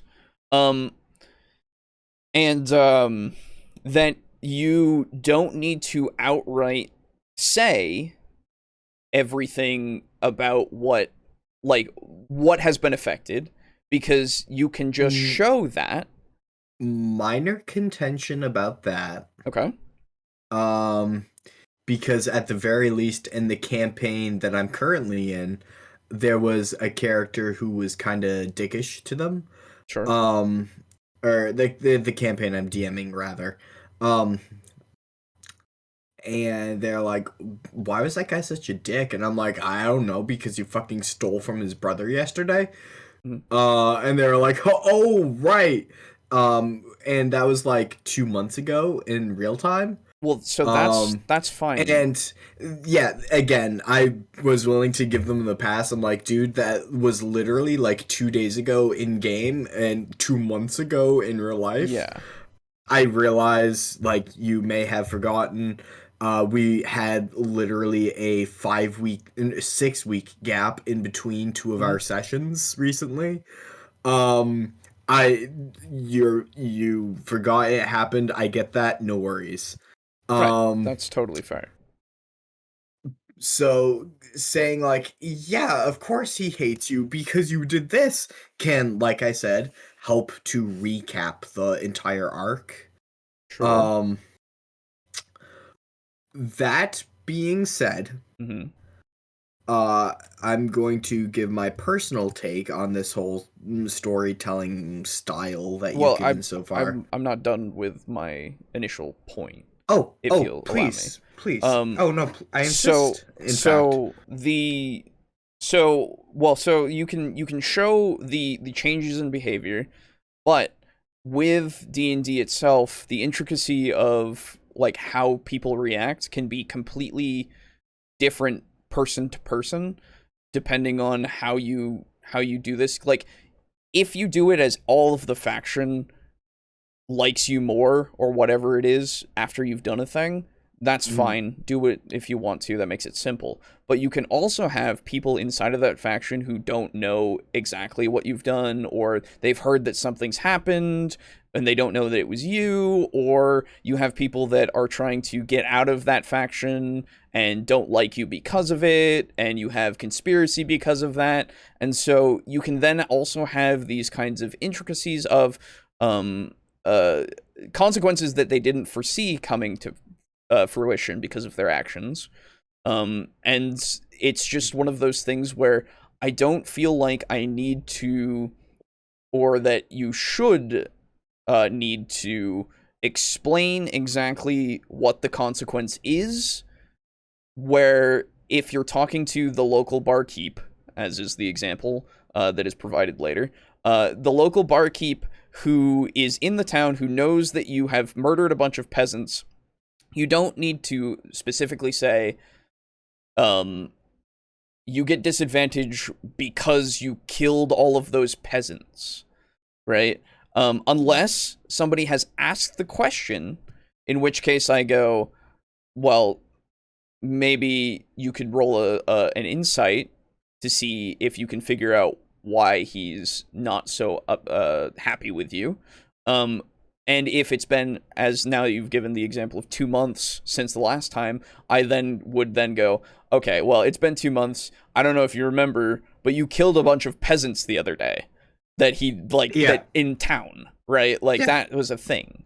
So that's kind of my stance on this heat thing, because the only part of it that I kind of agree with is that you should keep track of how the player's actions will advance or decrease their reputation with other like NPCs, right? Like that's fair enough, and I feel like if you've created a scenario and you know the outcome and you know different outcomes and you can change it on the fly of like this outcome will get them to be better reputation, but if they do something above and beyond or something under what they were asked, like it will change how much, and if they don't do it at all or if they do something completely opposite, it'll take away, and then maybe it'll give it to these people. Like you probably already know beforehand how that's going to play out, so you don't need to necessarily devote this moment in the downtime to doing it. Not that there's anything wrong with it. I'm just saying that you probably have some preconceived notion of how this is going to go, and you can change it on the fly.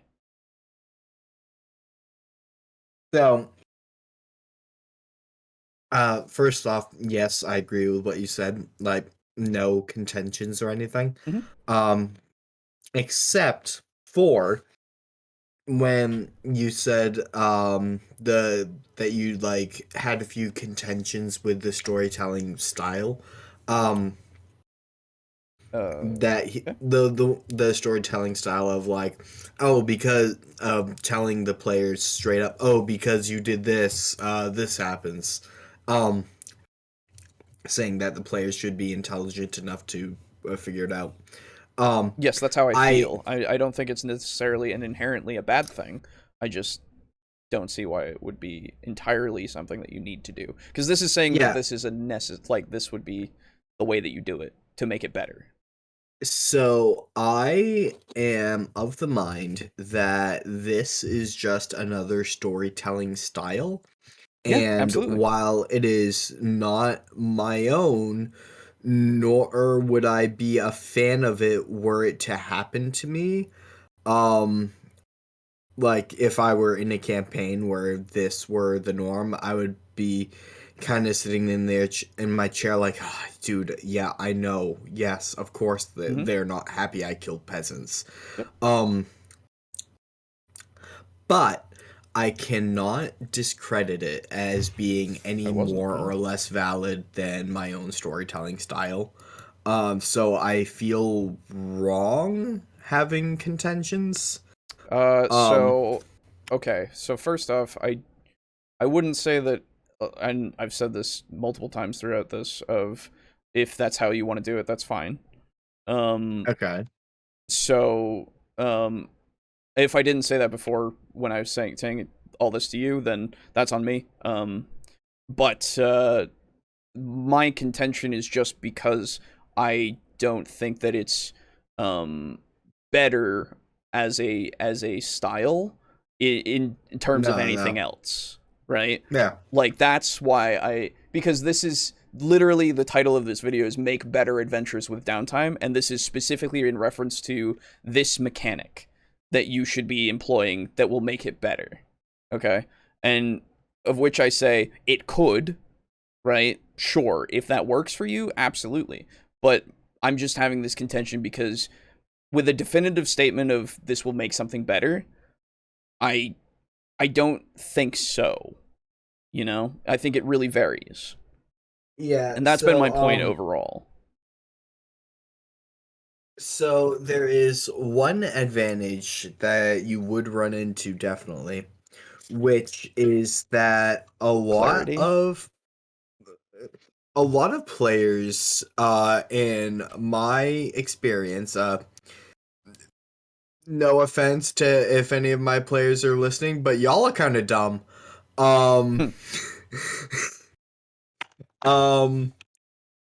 So you would run with making things blatant like this, An inability to go, where did that come from?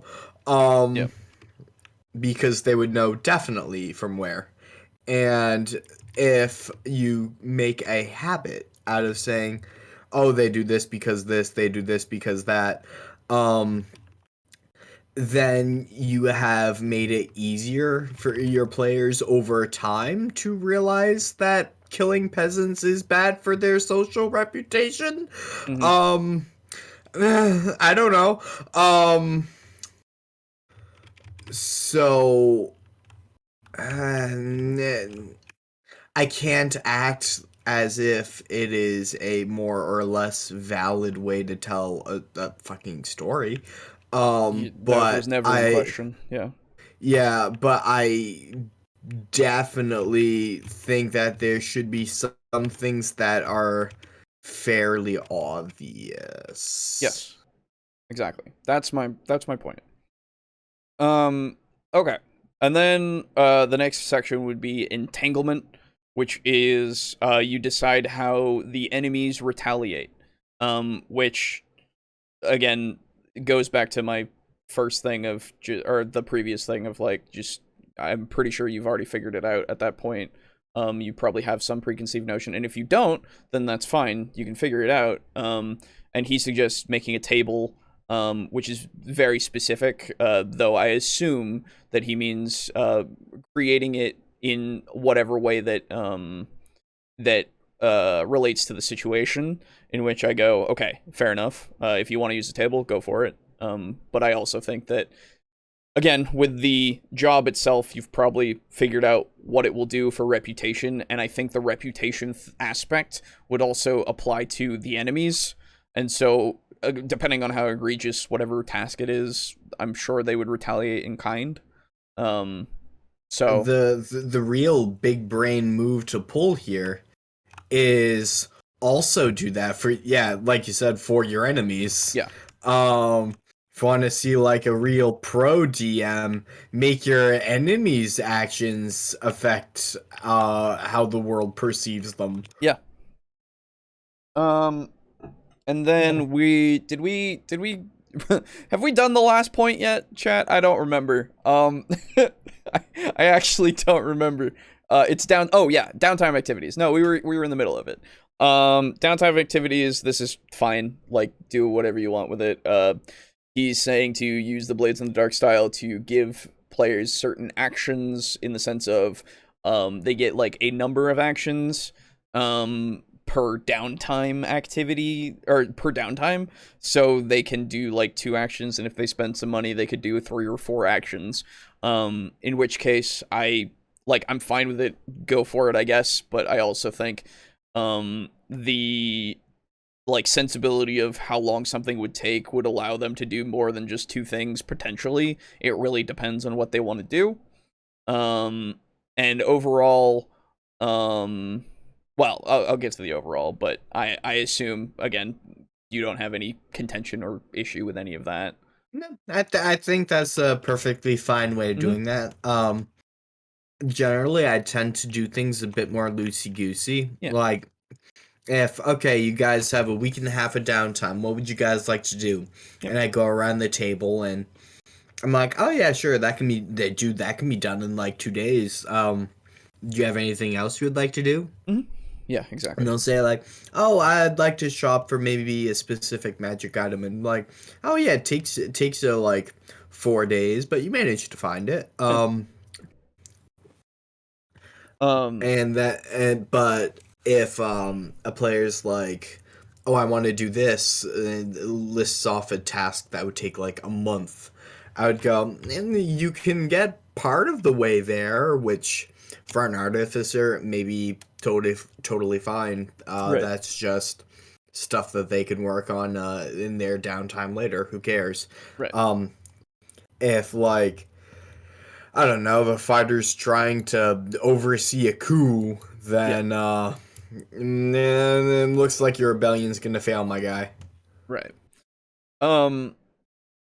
Yeah, and overall, I'm fine with downtime being a specific like set of time or anything, but Even in this video, he's also had the definition of downtime being things that are basically just not part of the main story, main quest, whatever it is, that are just done. And I think that, at least for me personally, that I prefer downtime as something that just happens and not something that you need to force, because going to a town and shopping while you're there is something that I can see happening and if it takes the whole session, it takes the whole session. If it doesn't take the whole session, then we continue on, right? I feel like having it be so that the players very much lead where the story is going is better to me, because then they have the decisions of, if they take this time, they wanted to do it, instead of me saying, okay, now you have this downtime. And if I want like specific downtime, then in the session 0 I would tell them that, and it would be a good way to also have it be where, like, if they do take downtime, then whatever they're facing is going to have that downtime as well to do whatever they're doing. And that yeah, if we're going to do specific downtime, then we need to, like, I would want to ask them beforehand and then, like, prompt them for it because of that, in the sense of, like, in the session 0 go, do we want to do, like, traditional, like, you will have downtime for set number of days, and then, we do that, or does that really matter to you guys? And then if that's the case, then I will every now and again go, okay, do you want downtime anytime soon? Because otherwise I won't know. Yeah, like when you said the whole, like, or when I said, rather, the whole after each adventure we typically take around like 3 sessions, that's not to mean that that's scheduled. That did very much happen, like, just kind of in game and kind of arose. Right. It's not like, oh, we have to spend the next 3 sessions. Exactly. It just, in general, that's how long things tend to take with our group. Yeah, that's fair enough. I find that the more... Oh, sorry, go on. I would say, though, that downtime can be very useful to give your DM a bit of downtime. Sure, if you want to. And if you were to, say, schedule the next 3 sessions are downtime, it can give the DM a bit of a break where they know they don't have to do any writing. Mm-hmm. But that's, again, if that's your DM's way of doing things, it doesn't make it any more or less valid. Yeah, the validity is never in question. Yes, scheduled downtime can be good if you need it. Yes. I didn't think I had to comment on the validity of scheduled downtime. I don't think you needed to. Yeah, but in general, I think the default is just kind of like, it just happens. Yeah, I think, at least from what I've seen, it seems to be more that. And the down, like I said before, a while ago, we've had it in Devils and Dice for that week, but that was because we kind of needed it. And it worked out that way, but most of the time we just do downtime activities anyway. Like, when we're just fucking around. So that's just kind of ingrained, at least. And it seems so simple, so much more simple, and so much more natural and satisfying, at least to me, because it's like, yeah, I decided to go to the shop because I wanted to go to the shop. It's not that I want to take a day to shop, that doesn't make sense to me. But yeah, and to see how my boys Nolvikosh and Mormark are doing. Exactly. That's about it. Yes. All right. Sorry about that, everybody. I just wanted to get up on the same page and get that, good old discussion. So, let me read out a couple of things that you guys had said, and then we'll get back to the video. So Draco Kraken says, but Aiden, Did the rep bar go up? Did you watch the gold screen pay out when you did your I never bothered to watch the gold screen. All I care about is that fat rep. Fair. What do you guys think of the earn money mechanic for downtime in Pathfinder 2e? Basically, you spend time using one of your skills to earn money, the amount you earn being based on a table. It's fine. Yeah, it's fine. The earn money mechanic in Pathfinder, when I looked at it, I went, well, that's good that they are doing something to help keep players conscientious of the fact that they can earn money. Yep. I think the earn money table, in my opinion, is a bit oversimplified. Good night, Pizza Funk. It could be made better. Yeah, it's fine. Again, you know my preference at this point, I think. I'd rather it be in-game than really a downtime thing. With Pathfinder 2e, it feels like they have that downtime mechanic like ingrained into how you play. And not to say that you can't just not do it. You can absolutely, but it really feels like it's a part of it, and that you're not playing Pathfinder 2e without doing it in a way, because they have the whole creating stuff. That's like the only way you craft, and like if you want to earn money outside of the job, and then like shopping, I think as well. I don't know. It's weird in that respect to me. Whereas I would just, while we're doing stuff, I'd go to a shop, or I'd play a venue, like set up and play a venue in the game. Yeah. It feels very gamey to me, I guess, is the best way that I can put it. Unless RP. Now, I do think it would be very interesting to steal that whole Pathfinder 2e, like, what you spend your downtime doing, earn money or whatever mechanic would be very interesting to steal on. Like, I sort of want to make a darkest dungeon like dungeon delving RPG at some point. And I think that would be just the sort of thing to steal, because you have to take a lot of downtime in Darkest. I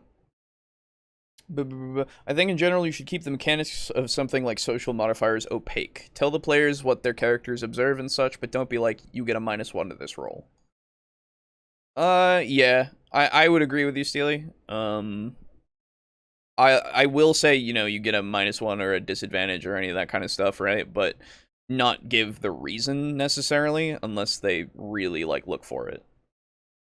I tend to do what Steely recommends. If someone gets a plus or a -1 for whatever reason, I tend to leave those generally.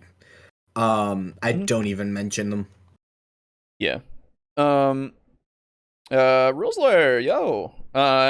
It's a thought-out system with defined costs of things, including crafting items, retraining feats, etc. Yeah, I'm not saying that the Pathfinder 2e downtime thing is bad or anything. I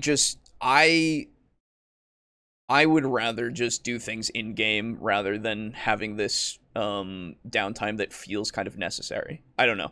It feels weird to me. But then again, I guess I just don't play Pathfinder enough, to really comment too much on it. It just, from looking at it, from having done it once, part of a Pathfinder, what was it? Their not whatever their Adventurers League thing is. I don't remember what it's called. It's not Adventurers League. It's the equivalent. I did it through that after a session, and I was like, oh, okay. And it works for that, absolutely. But I think in a regular campaign, I'd rather just do the things in the game. But again, it's not bad. It's just there, for me at least. Okay. Continuing on, We were in the middle of downtime activities in this, so let's finish the video off. Finally. My favorite downtime activity in Blades in the Dark, and that's the long-term project. This is the part where your player characters get to choose goals that they have in the long term, things they want to achieve in the long term, like wooing the Baron's daughter or joining the Thieves Guild. And I would give them a role using a skill each time to pursue these activities. I would say, you're going to have, there'd be a chart or a clock like they use in Blades in the Dark. And you'd say, look, you're going to have to succeed at this role 12 times in order to join the Thieves Guild or in order to woo the Baron's daughter. And so you have them roll a skill and they fill in successes. And over a series of sessions, over a series of downtime sessions, they are able to achieve that goal. This is the meat in the role-playing sandwich. This is why people get into role-playing games and want to play these games. Okay, all right. I have a contention with that point. I would not say that I ever thought about downtime even once when I was considering getting into D&D. Exactly. I think what he means is having a long-term goal. Furthermore, I should hope that my players should want long-term goals. Even I shouldn't have to be told, let them have long-term goals. They should already want long-term goals. So this is the other thing about this downtime system in something like D&D. Again, for some reason, Blades in the Dark, from everything that he's been saying, feels so much more gamey than roleplay. As far as from what we looked at for that brief, look into it and everything, I don't know. It just feels so much like you just set things in motion and watch them play out rather than you are interacting with them. And this fucking, exemplifies that, because I gave my example before of my character that I had his long-term goal for Gimbal being to get rid of his wild magic, and that's what he would do whenever we were in town. He would ask people that knew magical stuff if he heard about them. He would go, hey, do you know how to get rid of this shit? He would try to find help and all that kind of stuff on his own time. And with this, long-term thing that only applies during downtime sessions, it's so strange to me that you wouldn't be able to do this stuff whilst in game at all. Or at least to such a degree that it won't matter until you do a downtime session. Because, with his wooing the Baron's daughter example, why can't I also, whilst we're going, write her letters and send them to her? Yeah. Doing stuff whilst I'm, I understand I'm on the job doing whatever the adventure is, but it's not gonna be fighting the bad guys 24/7. We're gonna stop somewhere. We're gonna eat, Yeah, and this is where we get into the whole thing of I decide to play a venue and play an instrument a bit while people are inside shopping, right, to try to earn a bit of money instead of the earn income downtime mechanic.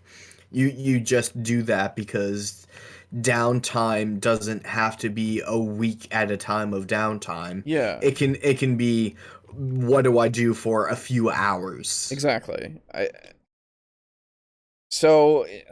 I don't see how this could be any a better implementation, because I really just don't.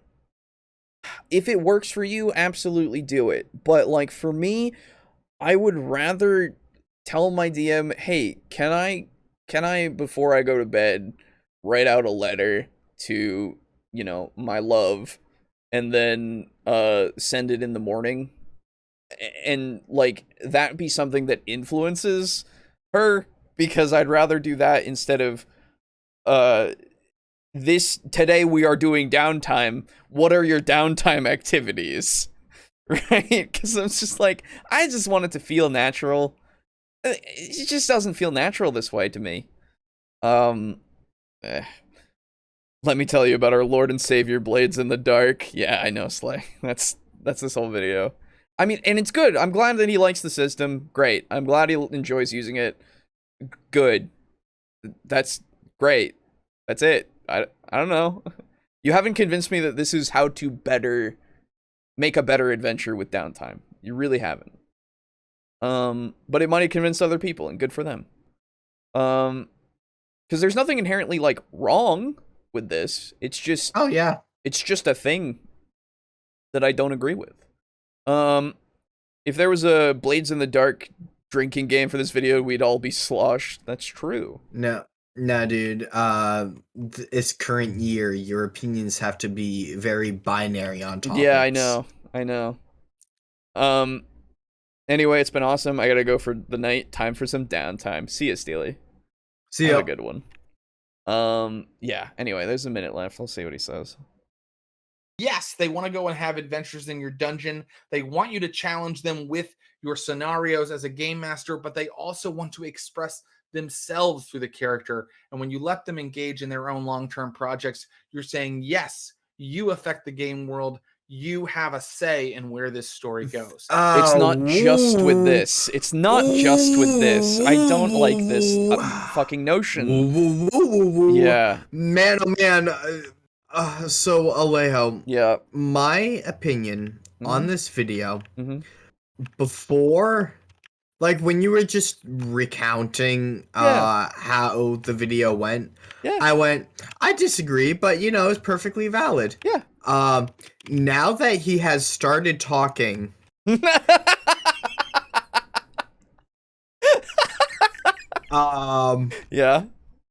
You see what I've been dealing with? I have had issues crop up. Mm-hmm. And on average, an issue crops up every 5 words. Oh. You see why I've had my view on this so far. Yeah. I was wondering why when I hopped in the call, so you were like, so Aiden, I got a question for you. And I went, oh boy, he either wants me to like confirm something or is trying to trap me in something. No, I really just wanted to know like your take from the points that I have been given. That's really it. And like if you hadn't confirmed, I would have been like, okay, sure. But like you did. So man. So apparently this is the implication. It's probably not what he means, but this is the implication that he has given us. That if you don't have a long-term goal and you don't have this downtime thing to allow this, it feels like that your character doesn't matter as much and isn't really as influential on the world. Of which I would retort with, what the fuck? What do you mean? Like I talk to people, I save them, I hurt them, or like there's so much that I do, and the fact that I don't need this dedicated time to feel like my character matters and influences the world is very like I don't understand. I have a question for you now, Alejo. I would love to answer your question.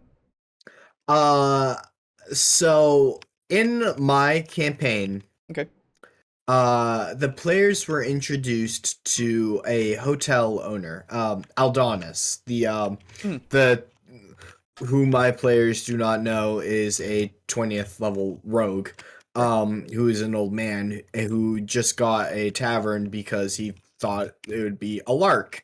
Sure. Now, as I have told you in the past, when Yes. I told you about Aldonis, they went out the party went out and killed an owl bear. Yep. And then encountered the owl bear's 2 cubs. Yep. and they brought the cubs back with them to town Mhm. and said to Aldonis, do you want to buy these owlbear cubs? Right. We'll sell them to you. And Aldonis took one of them, but not the other. Right. Now, is that...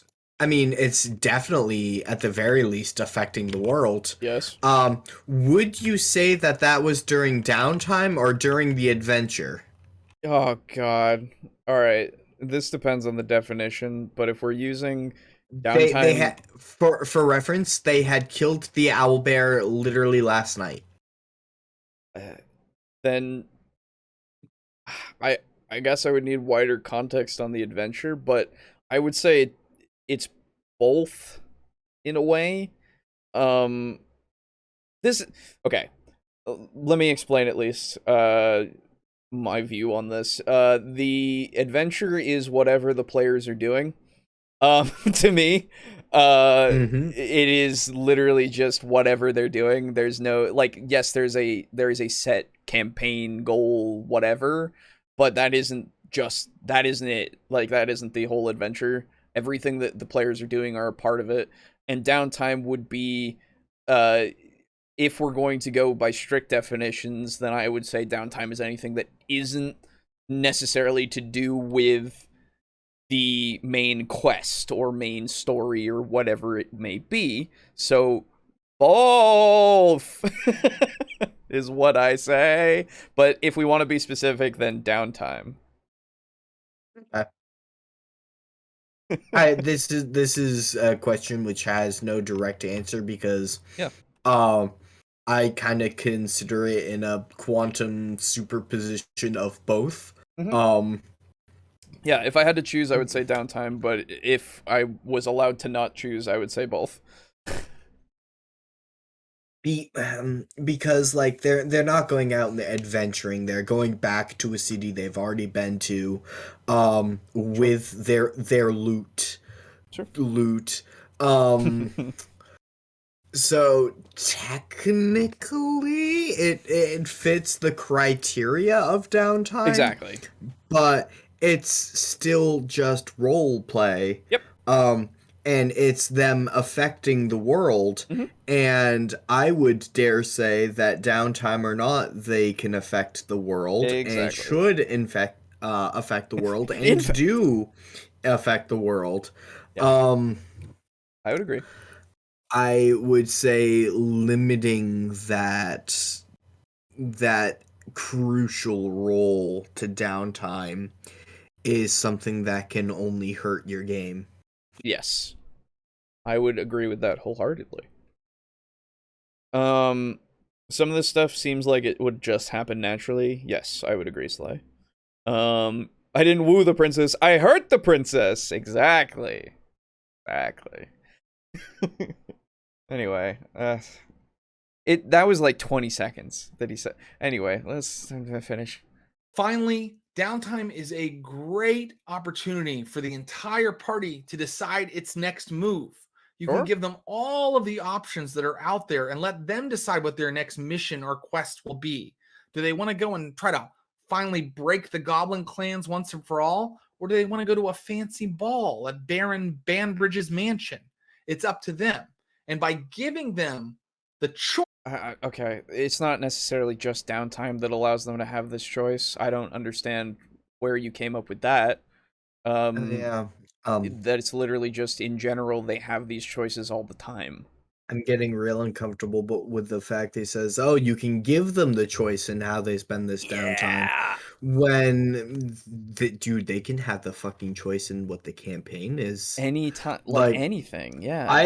I told my players specifically at the beginning of the campaign, I'm like, there will be an overarching quest that I have engineered to lie along all of your interests simultaneously.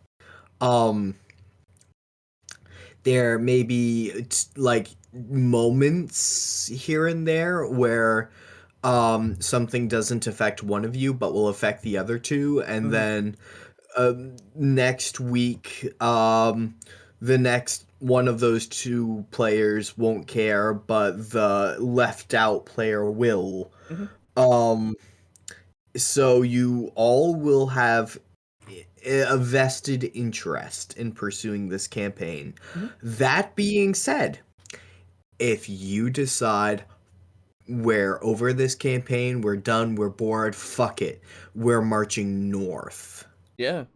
and you decide to start marching north, I will, like, I know enough about this world and have prepared enough that I can fucking meet you there. Yep.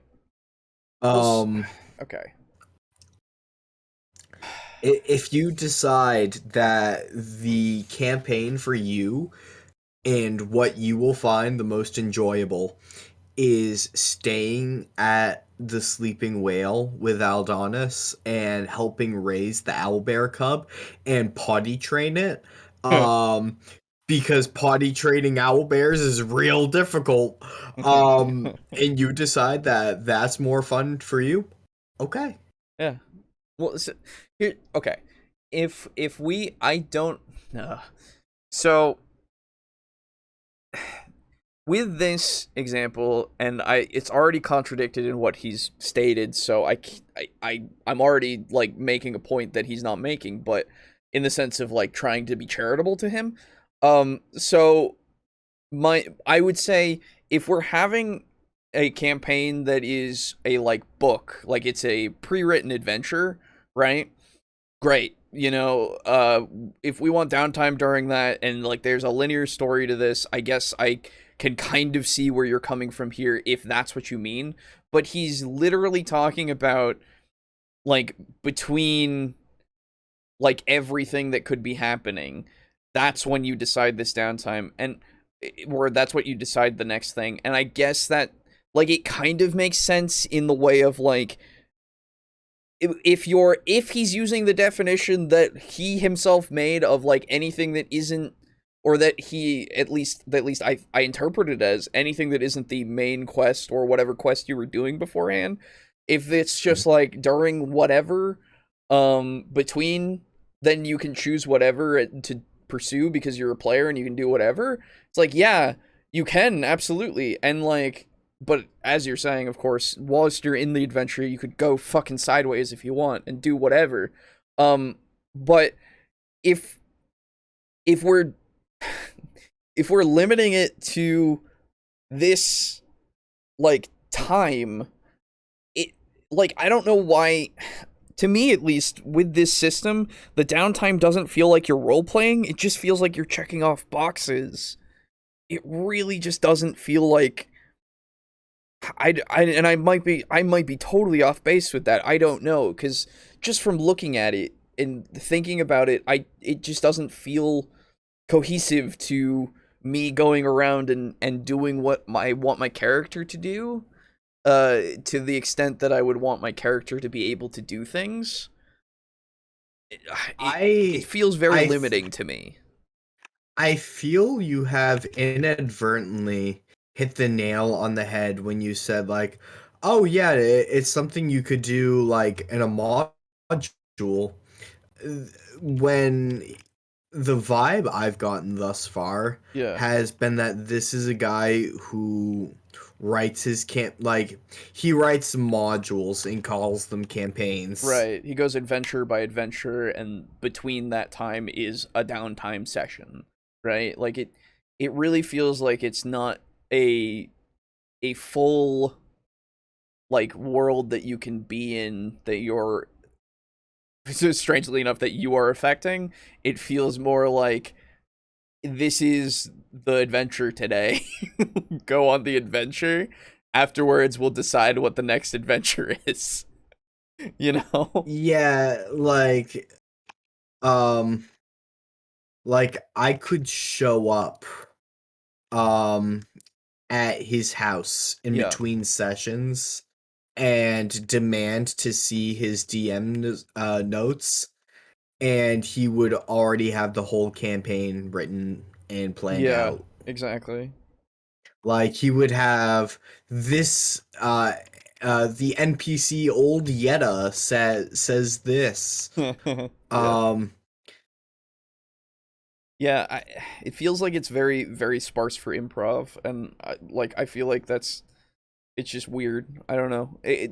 And I have to assume that that's not the case. I have to assume, because this just doesn't sound as like it doesn't sound like it gels with the rest of what he said, and I just don't understand. This all implies that during normal days you can't make these choices, and that we're in adventure mode versus downtime mode. Exactly. Yeah. Yeah. That's exactly what it feels that's like. I was trying to find a way to kindly say it almost feels like, with his implication of, oh, now this is downtime, now affect the world. Yeah, exactly. Would imply that you can't do that normally. It's so fucking dumb to me. And I have to assume that that's not what he means. Cause if you asked him, if you went up to him and you said, "Is this what you mean?" he would go, "No." Because that can't be. Because he can't believe that. Like, it's just weird. Anyway, we got, what, another minute? Still? Here we go. We've had another minute for the last half hour. Yep. Choice of what their party does next, you make the game 1,000 times more fun, because not only does it feel like they're in a living world where a lot of things are going on, but it feels like they get to affect the story. But if you're going to give them choices, and if you're going to give,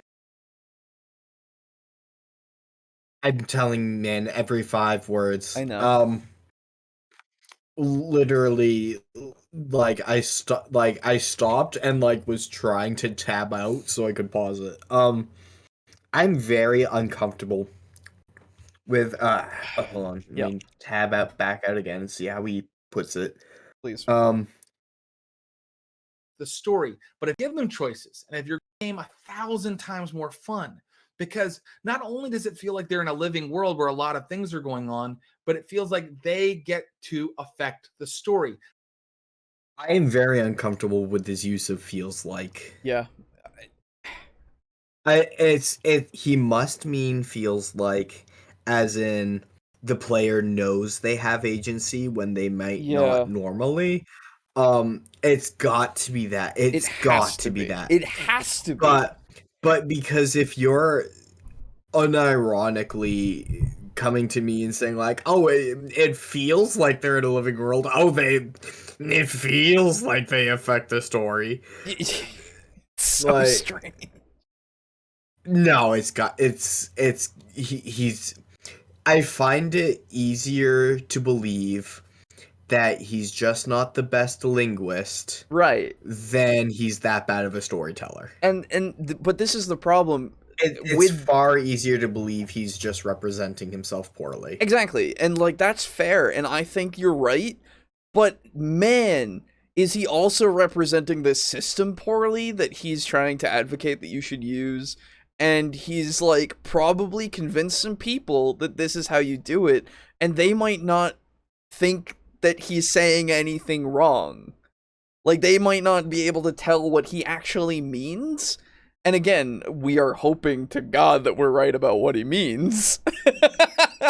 but this is it's just not good to have I don't know. I assume he's done editing to this. I will choose to put my faith in that the people who saw this, who you say oh, they might not have known better, I am choosing to believe that that they do. That they do know better.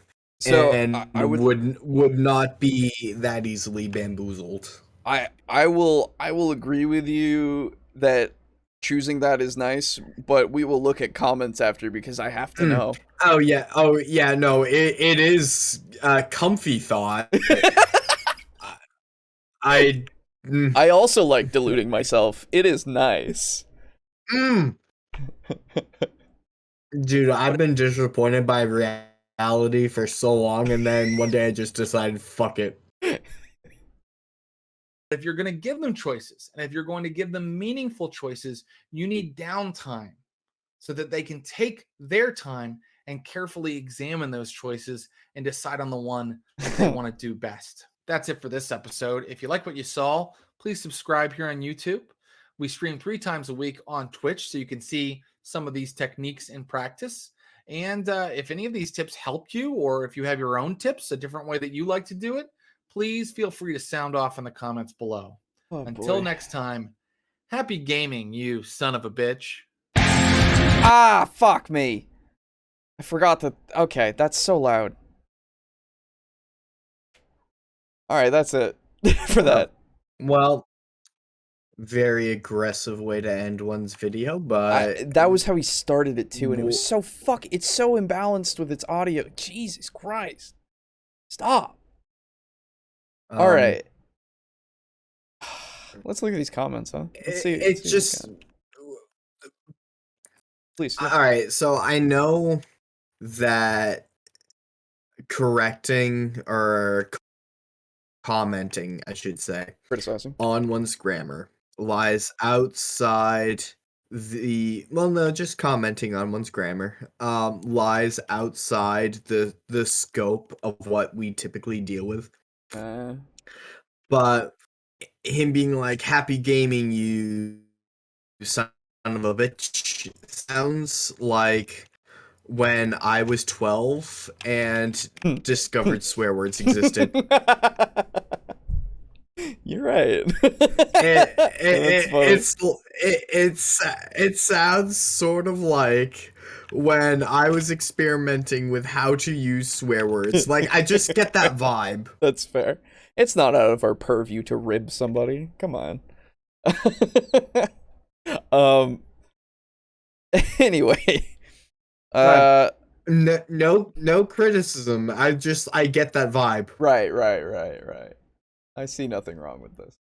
Okay, Yeah. let's go see what his comment section looks like on that video, because I need to know.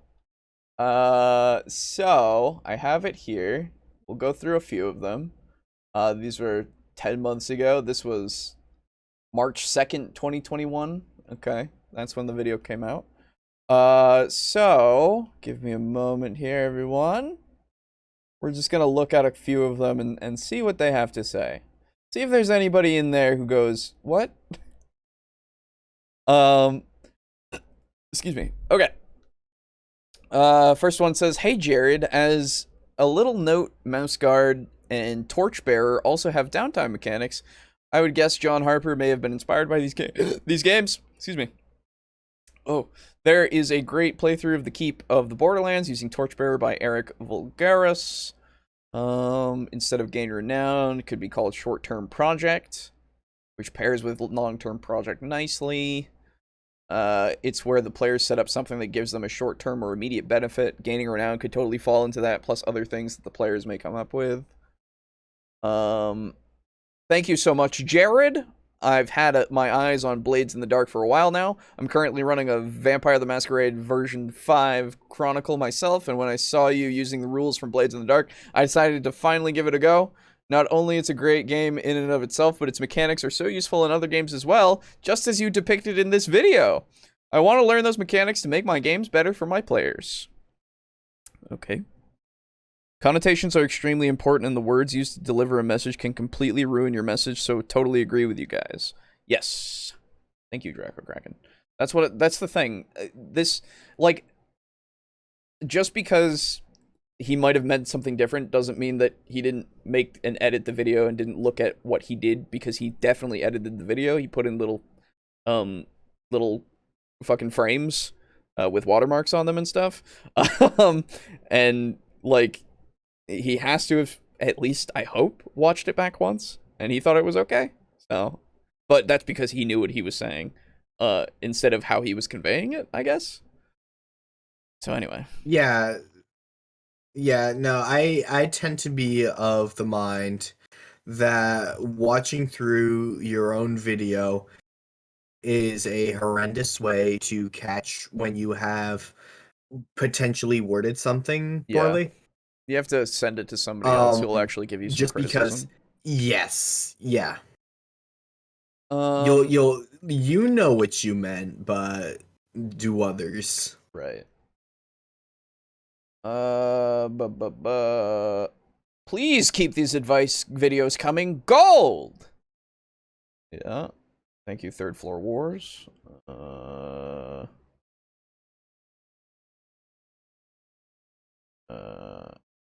Oh, that's okay.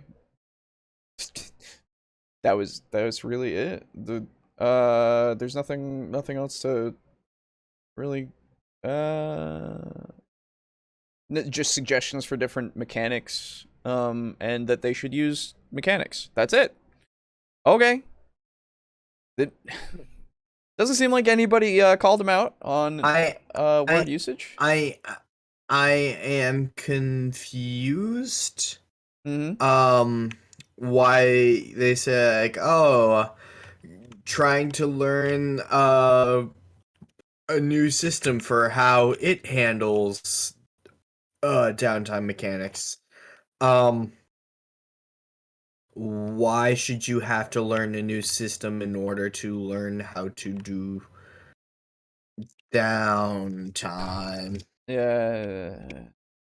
Like, again, we've said it Like, before, but like you can cannibalize anything from any system to put into your own system. That's fair enough.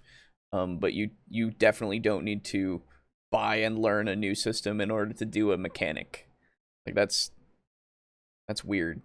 It's not necessary. like I had downtime in my 5e campaign before I heard, like, ever even heard about Pathfinder 2e. Yeah. Now granted, how Pathfinder 2e does downtime didn't really affect me, Right. but I don't know, man. Yeah.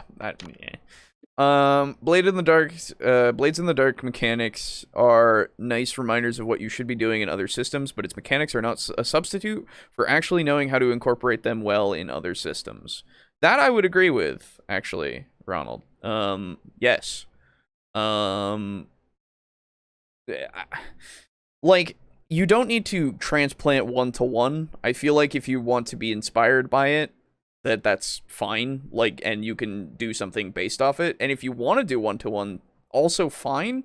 But like as far as I'm concerned, I don't think this system really works very well for something like D&D. I feel like the downtime mechanic of D&D will work better for D&D because it does have one. But also I think that having a more in-game downtime, like I've said before, of like it's just what you do during the game and it's not necessarily a specified time, is also the best way to do it. I fear I'm going to sound too reductive to the point of ignorance. Okay. But in my game, there is no downtime mechanic. Yeah. There's just, if it happens to arise that maybe a party member needs a week to pull something specifically off and everything, or build something specifically, and they say, hey, give me a week before we go like into this dungeon. Everyone kind of all dust their hands, nods their heads, say, okay, 1 week it is, and go off and do their own things. Yeah, exactly. Maybe they go on a drunken bender. Maybe they, I don't know, woo the Baron's daughter. Hey. Callback. It just kind of always is up to the player to decide how much they want to do for themselves during that week, and if they want to affect the world. Yeah, exactly. Because unlike some DMs, players can affect the world at all times in my campaign. Exactly. Such a strange implication. What the fuck? Dude, I hate it. I heard it mentioned once and I went, strange implication. And then I heard that strange implication implied another like 3 or 4 times. And I went, none of these were definite. They're all implications still. But it's the implication. But the implication. It's really bad. I don't... Oh no, I wouldn't hurt my players. Good heavens. But... It's the implication. There was some DM out in the middle of Ingridel that they don't know. Right, exactly. Okay. Well, that was an 11 minute 40 second video, and that took 2.5 hours, I will say. So you know what? I think that will do it for us for tonight. Unfortunately, Boo wasn't able to show up. I hope he slept well. Like a coward. I hope he slept well. Everybody wish him good wishes. Like a sleepy baby bitch coward. Just like that. But anyway, so I had another one prepared, but we might just come back to downtime at some point because it's an interesting topic. And so we'll about average. Yeah, that's true. But there is a certain irony that I delight in, which is the fact that Boo was the one to recommend downtime. Yeah. And then he spends the entire session sleeping. Yeah. On his own downtime. Hey, maybe he was just telling me that he needed some downtime, and so maybe I misinterpreted. And you know what? I would dare say that Boo sleeping through the entirety of our podcast has not affected us adversely. Right. Which leads to 2 implications. The first of which, how much does Boo really contribute? I mean, let's be real. The second of which is, did Boo's actions affect the world? I think they did. I think they did. Not this downtime. Oh, and the world refused to change. No, Johnny, this is the middle of the championship football game arc. You cannot go hit on the cheerleader. That will have to wait till downtime. Exactly. You can't do shit until it's downtime. Yeah, but you know what you can do? You can, like, catch the game-winning pass and then wink at her. That's true. But it won't affect anything. That's the thing. All right. Let's read comment... because 1. And, of course, it is Lux. So give me a second here. No, that's that. Let me get there we go. All right. So, last episode, we talked about Vampire and role-playing tips in Vampire the Masquerade. And Lux said... Vampire is still a system I'm not very familiar with, but prophecy foretells that if Lux ever fails to write a comment, the world will come to an end. I assume this is common knowledge. It does, yeah. Yeah. I've been counting on it, in fact. So I'll see what I can come up with. I believe a lot of this relates to general role-playing advice, so I'll focus on that context. I'm actually trimming this comment down to only the first 5 points, because this format caused me to exceed YouTube's character limit, and what I came up with for the last 5 points wasn't anything particularly great. Plus, the last 4 points were very vampire-specific anyway.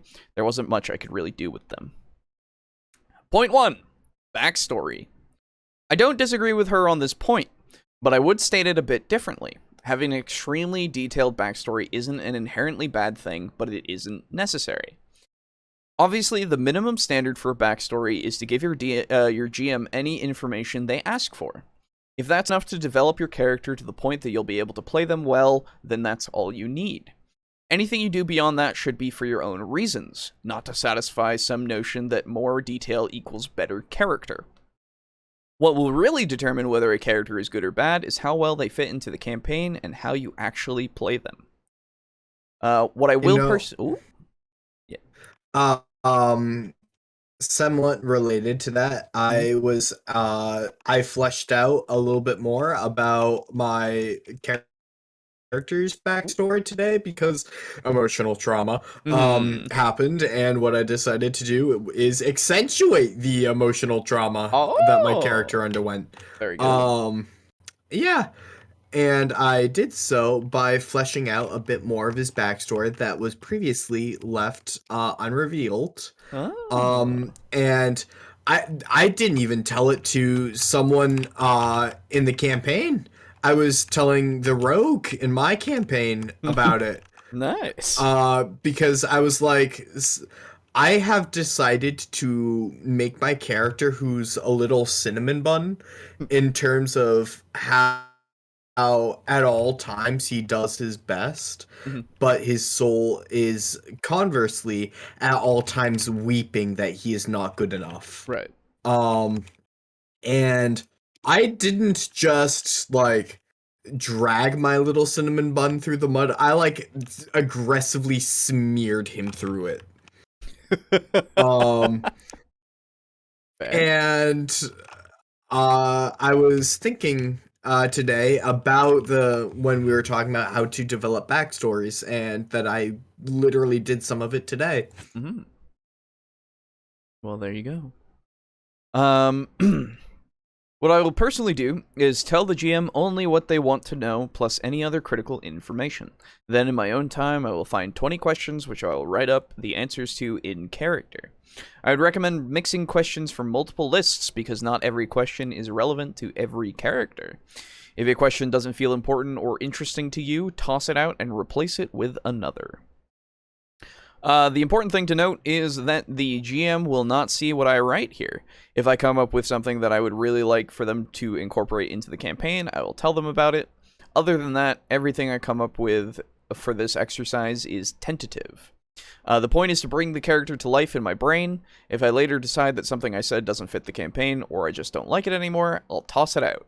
As long as a detail was never submitted into canon, you're free to change it all you want, and that keeps it from getting in your way. Yeah.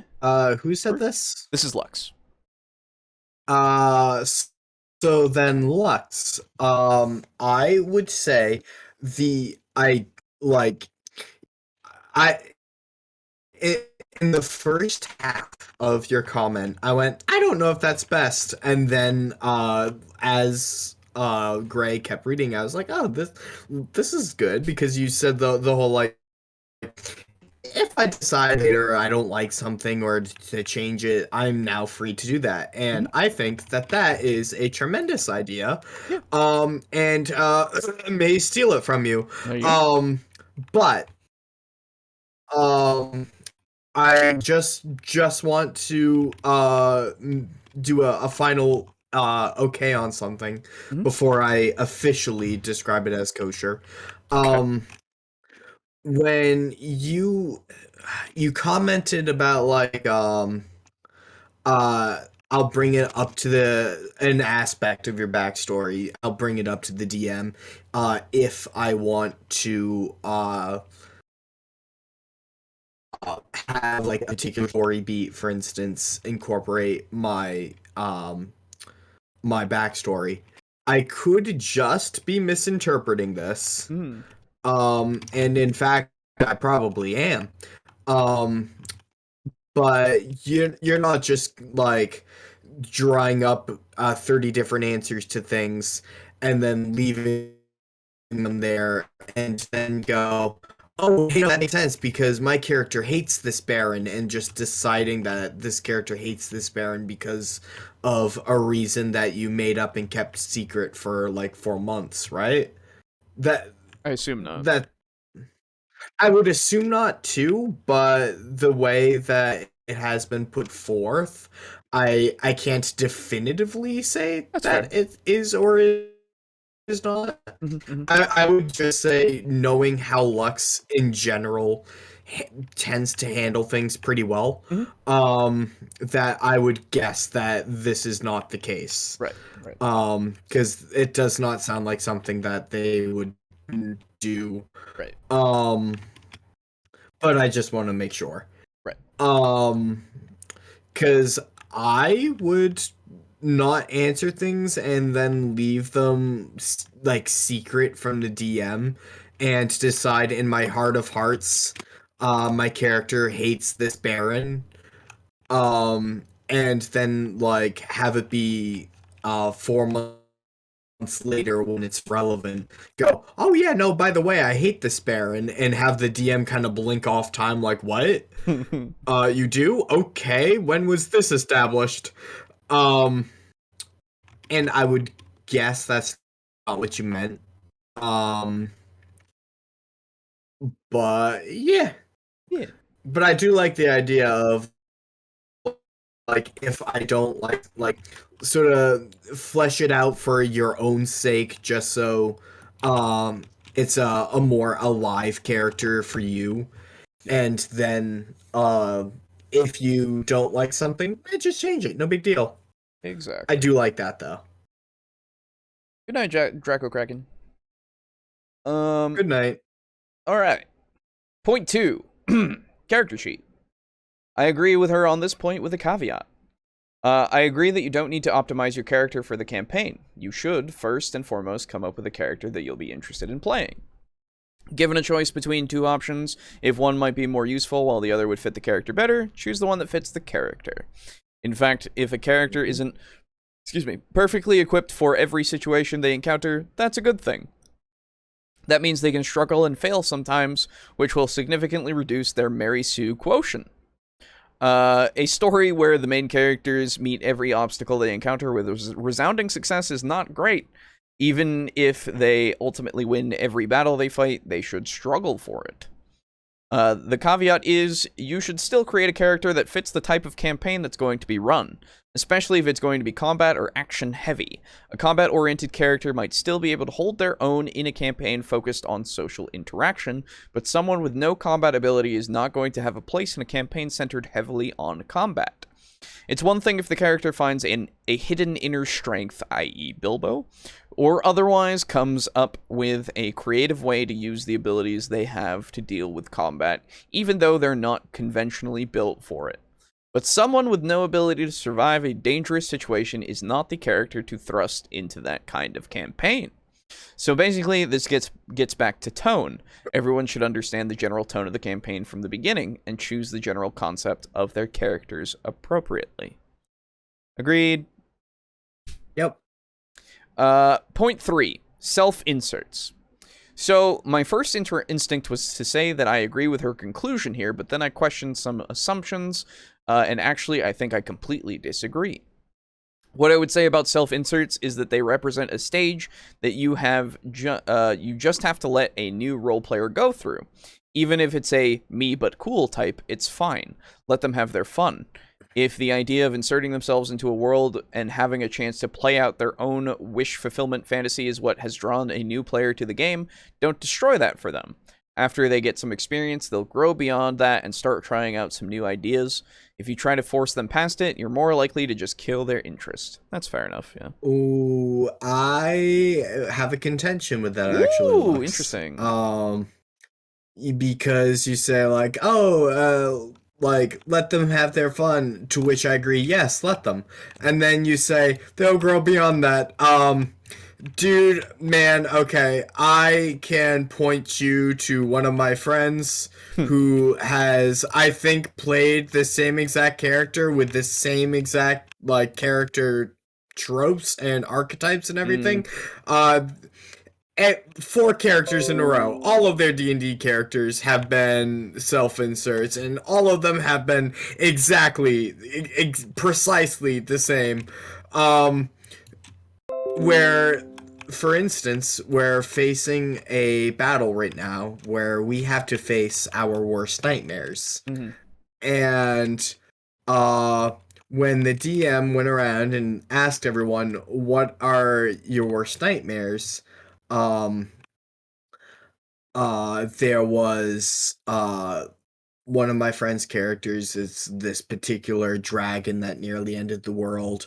For my character, it was the worst version of himself that he could be because trauma. But when asked what his biggest fear was, this friend went, I don't know, it doesn't really have any fears. And I went, ha ha, ha ha, wow, you bitch.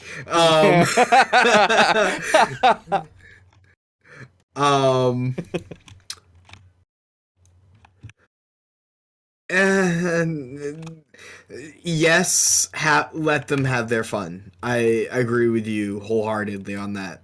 But the assumption of, oh, it'll only be a Mary Sue once is not realistic. Well, it's not Mary Sue, it's just me, but cool. But I think, yeah. I don't know. It really depends. I feel like if that's how they play the games, you just basically, like, you got to deal with it, you know? Cuz like if they really want to play and they're just them but cool, then it's like, all right, well, I know how this character is going to be for every time.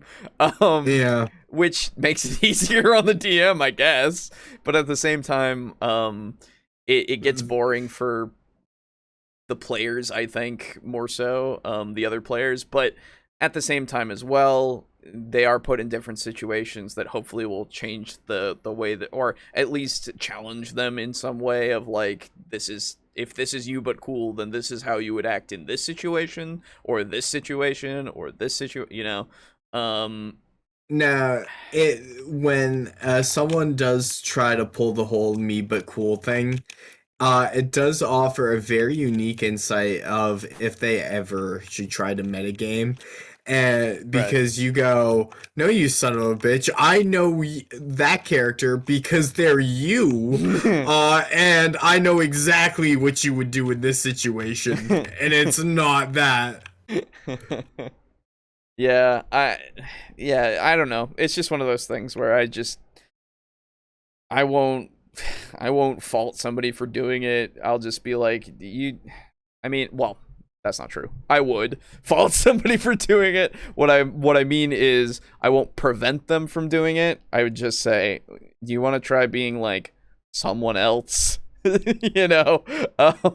Perhaps that would be more fun than you, but cool.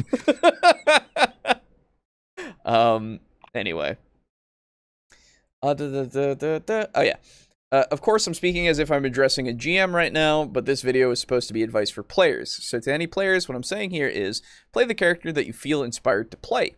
This game is pointless if you're not looking forward to playing it. Just bear in mind there are rules that will place limitations on what you can do. It will be possible for bad things to happen to you in the game, so be prepared for that. And make sure to let the GM know upfront if there's any particular subject you specifically don't want to deal with. To older players, again, don't drive the newbies off. You can help them flesh out their concept and help them understand the lore and mechanics if you want, but don't invite someone into your group and then bash them because they're not making the type of character you think they should make. In other words, don't gatekeep. None of this is to say that a character should ever be immune to consequences. If your character makes bad decisions in the game, be ready for bad things to happen to them. If you want to avoid bad things, make good decisions. Even then, things might not work out the way you want, but it would be boring if there was never any danger. And I'm just going to say that you should try to fit your character to the type of game that's been being played. It's just inherent that you'll probably end up losing interest if your character is never able to do anything useful. And I would agree. Mm-hmm. That did wind up happening to me, actually. I went from a paladin who is pretty capable to a warlock whose two main methods that were even half reliable were a Eldritch Blast with like a +2 to hit or a Fireball, and we were level 11 and Also, also we were in a fire palace facing a lot of fire immune things. Oh no.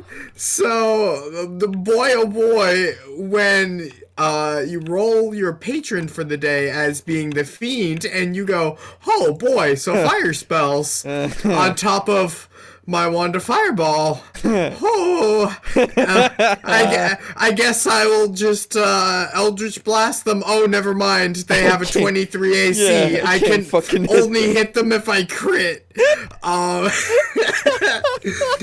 And having that happen for 2 months will kill, just destroy your interest in playing anything other than that paladin. Yeah. Because the second that I switched back to that paladin, my +2 to hit turned into a +12, and I went, oh, like, I felt spoiled. Fair. One of the first things I did was I immediately did, like, on paper, I did death matches between 2 of my characters. Yeah. And like determined like how optimally does my warlock have to actually fight to kill the, or sorry, how optimally does my paladin have to be to kill the warlock. And I found out even when I started the warlock 100 feet away with a 5th level fireball, the paladin had to fight like slightly above optimally. Like, he had to put in 10% effort. And I went, ooh. Uh-oh.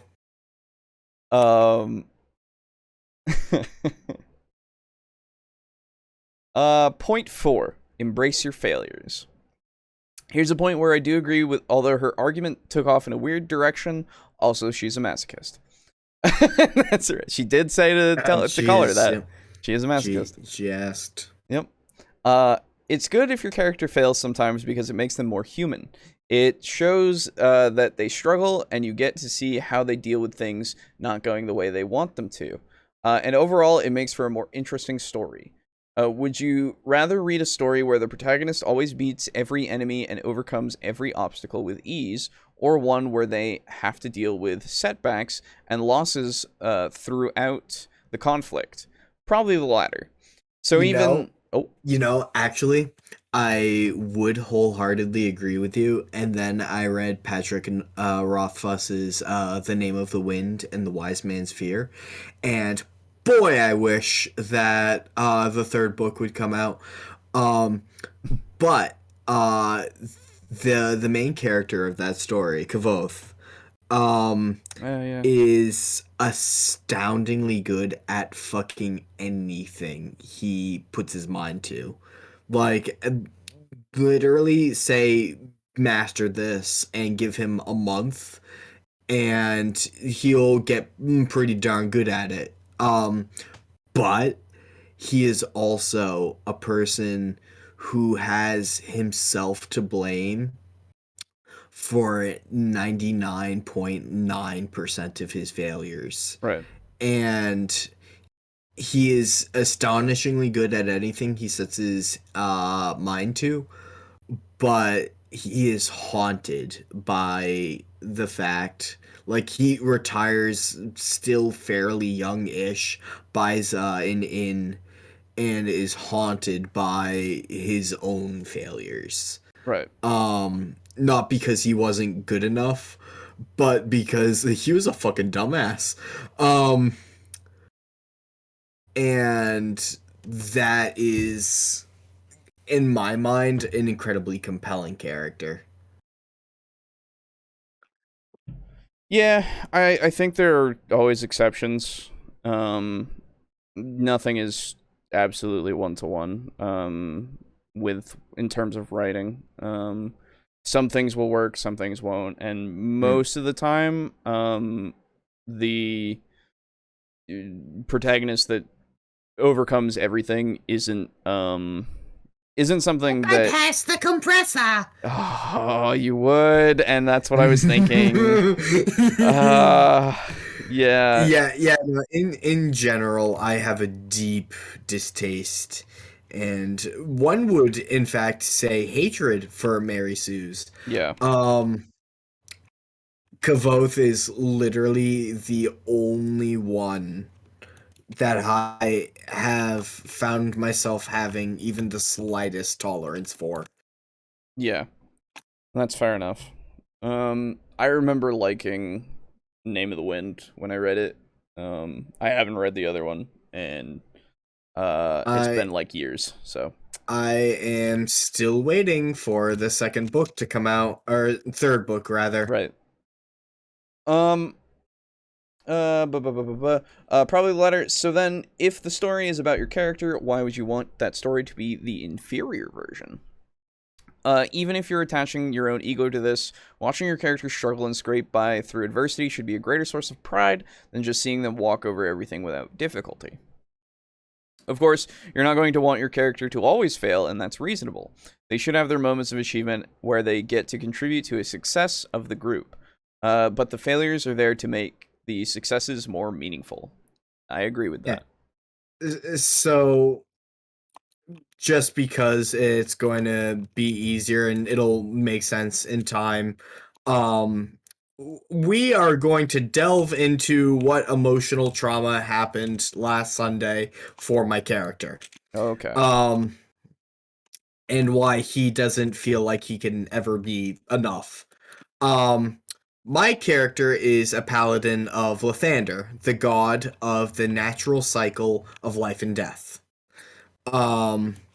So needless to say, my paladin really not a fan of necromancy or undead.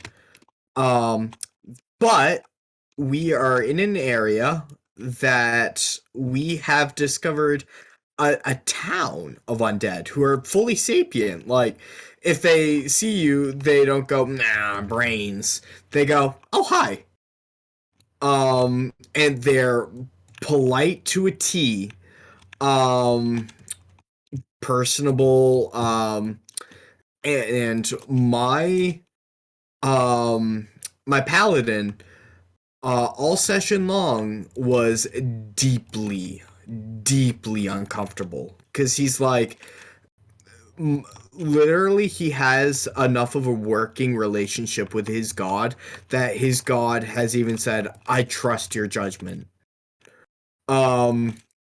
Which was like pretty big for my character. But he sees a town of the undead and he goes, this isn't normal.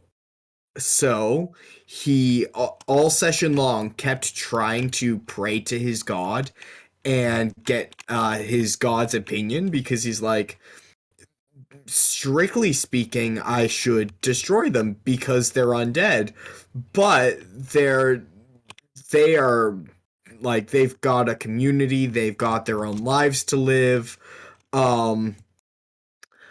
That feels like it would be more akin to murder. I think that they have their own cycle of unlife and death. It's just different from ours. And all session long, he kept trying to raise his god, and his god kept not answering because the area we're in is more or less in a sphere, and is, you kind of can't reach anyone outside of it. So this was going on. He went to a bar, he went to a restaurant, like chatted with some, and was like deeply uncomfortable, and the whole time they were like, oh yeah, no, there were these racists that wouldn't let us live our lives. And Morty's like, don't you fucking dare turn this back on me, you son of a bitch. But everything was going fine, and then off in the to the left, they heard screaming. So they all rushed over, and Morty saw a bunch of clerics and paladins who had the symbol of Lathander tattooed on them, much like Morty does.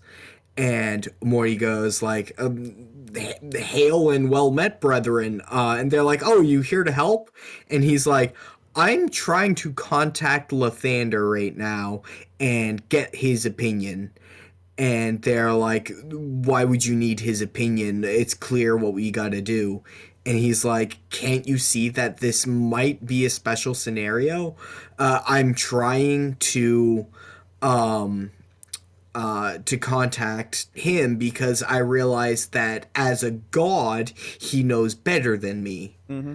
And they're like, what are you talking about? This is my life's work. And he's like, your life's work makes him puke if you think that you know better than a literal god.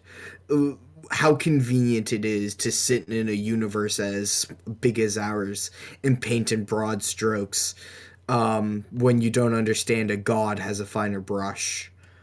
um they're like, we were told by a deacon of Lathander who can talk to Lathander that we can kill the undead here. And he's like, yeah, newsflash, I talked to Lathander too, and I haven't been able to raise him. No doubt because your actions here have caused him to turn his back on this place. Um, and they a bit more back and forth happened, and then they threw what was essentially a grenade through a window. And Morty is still expressly not saying don't kill the undead. Morty only wants forbearance. Mm-hmm. And Morty says, like, he winces a bit and he's like, guys, please. And then the paladin rushed forward and wound up hitting Morty with a sword. Fight breaks out, and a bunch of Morty's, um, like all of the followers of Lathander wind up dying. And Morty has only one diamond on him.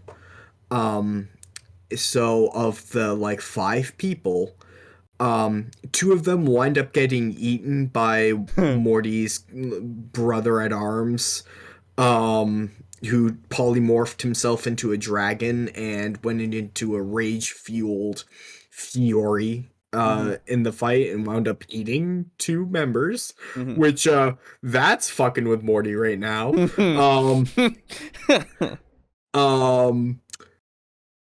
But of everyone, Morty was only able to revive the one.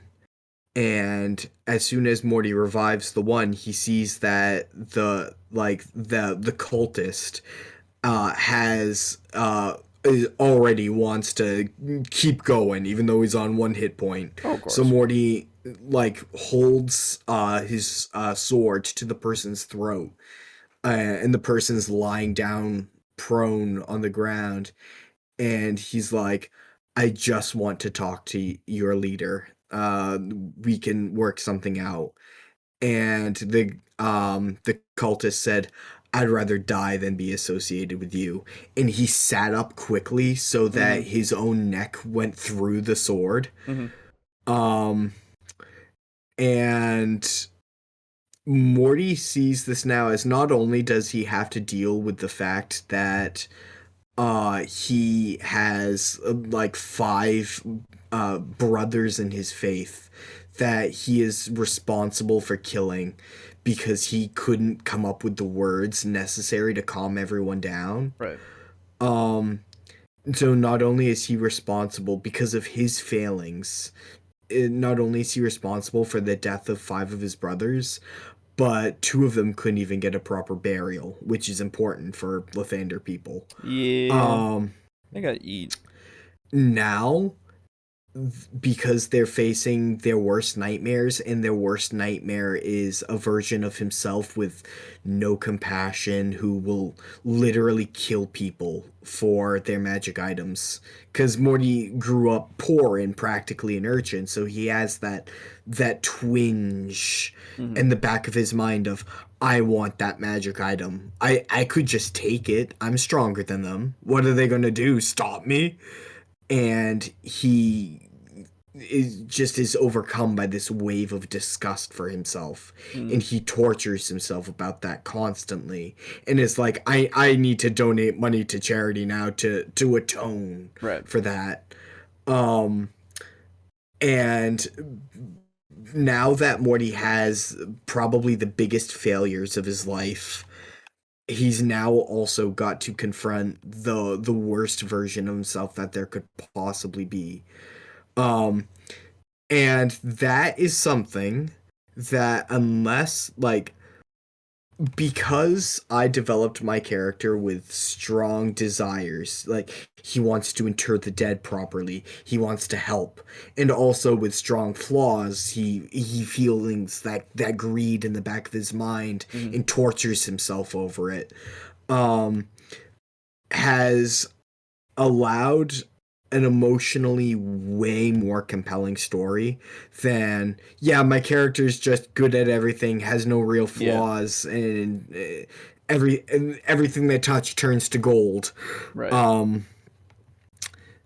And had I not made this character specifically so that he's a donut that I smeared through the mud,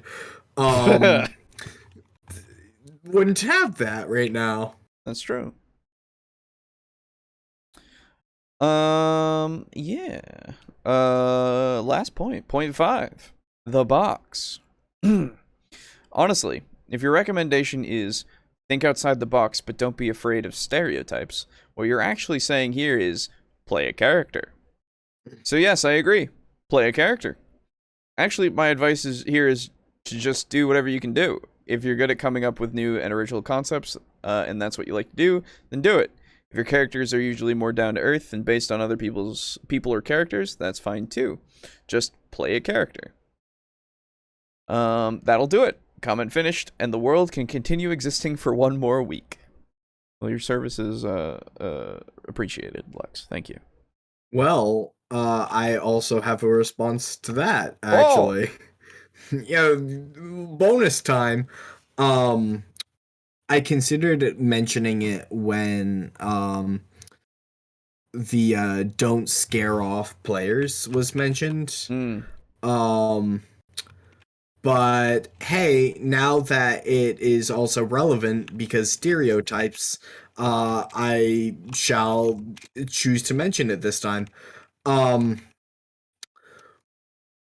When the rogue in my campaign started playing D&D, it was her first character, and she orphaned a character not once but twice. Had the adoptive was found as an egg that was being carried by a dying Kenku who is dying in a pool of blood. And then a few years, 12 years later, the Kenku was doing his thing, and then his mother, or adoptive mother, was killed, and he saw her killed with his own eyes. So that is a character very much the rogue stereotypes. The only way they break the stereotype is that it happened twice. But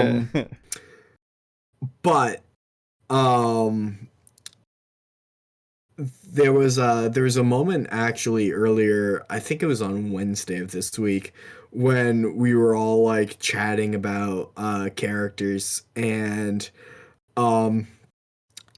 she was like, oh yeah, no, when I was talking to Aiden, and he was like, hey, maybe play a character that's not a stereotype. I instead made a character that was the stereotype twice. And thank you for not making fun of me horrendously for that, because looking back on that, God. And I was like, yeah, like, and it was definitely a case of like, let them have their fun, let them do their thing, don't scare them off, and they will grow. Yes, they will grow.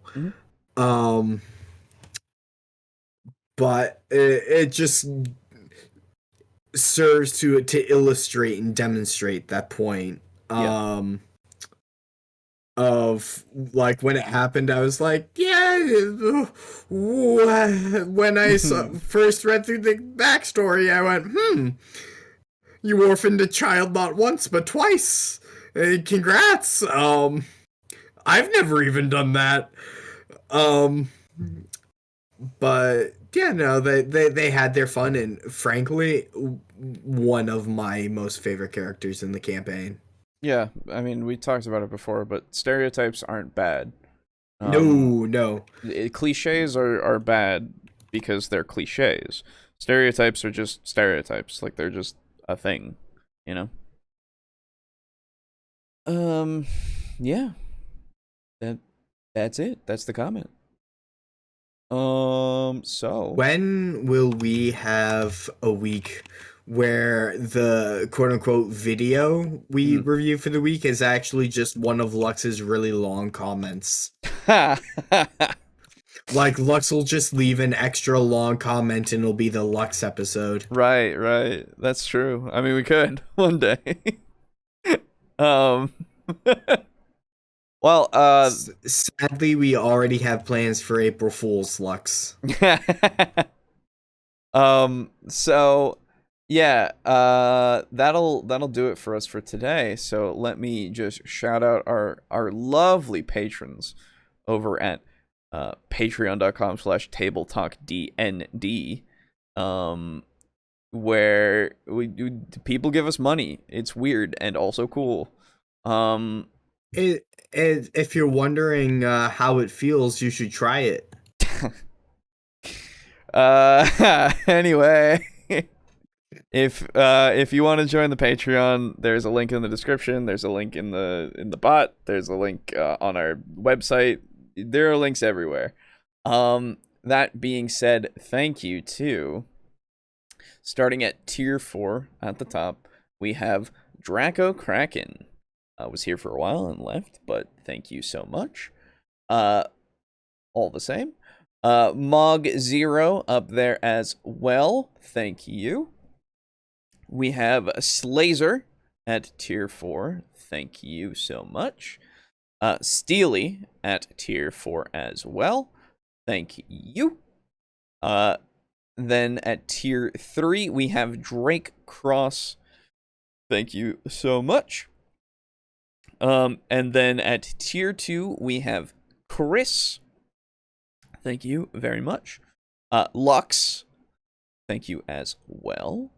Frozen Spaghetti. Thank you so much. And finally, last but not least, of course, Kill Chrono. Thank you. As said before, if you want to join the Patreon, you can. You want to become one of our patrons. If you're at tier 2 and up, you will receive a free dice set when those come out. All funds at the moment are going towards getting those dice to be made. They're going to be nice, and they're going to be special, and they're going to be cool, and yeah. We'll have a thing for them to order when they're coming, when they're out, I mean. And stay tuned for information on that when we finally reach that fucking goal. Because dice are expensive. Anyway. Of course, other than that, you can support us through buying a t-shirt or some other apparel or thing off of TeePublic. Getting the current logo design printed on something. And if you do, percentage of it will go towards the artist who designed it. And you can't get the old logo.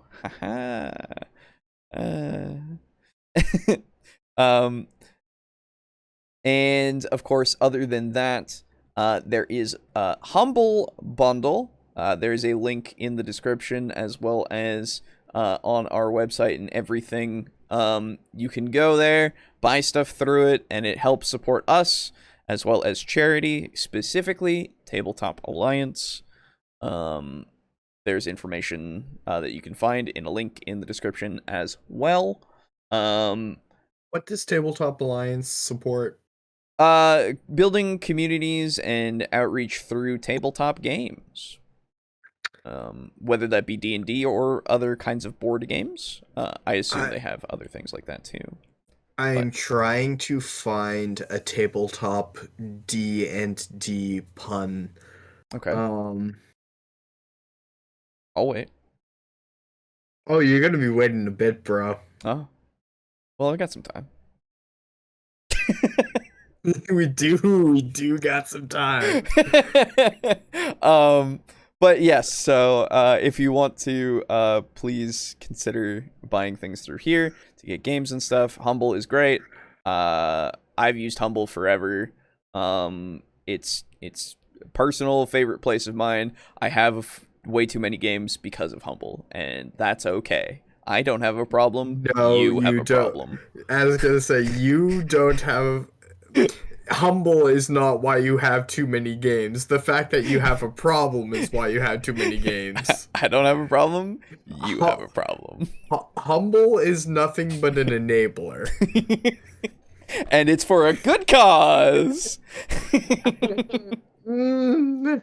I support charity when I buy games. Fuck you.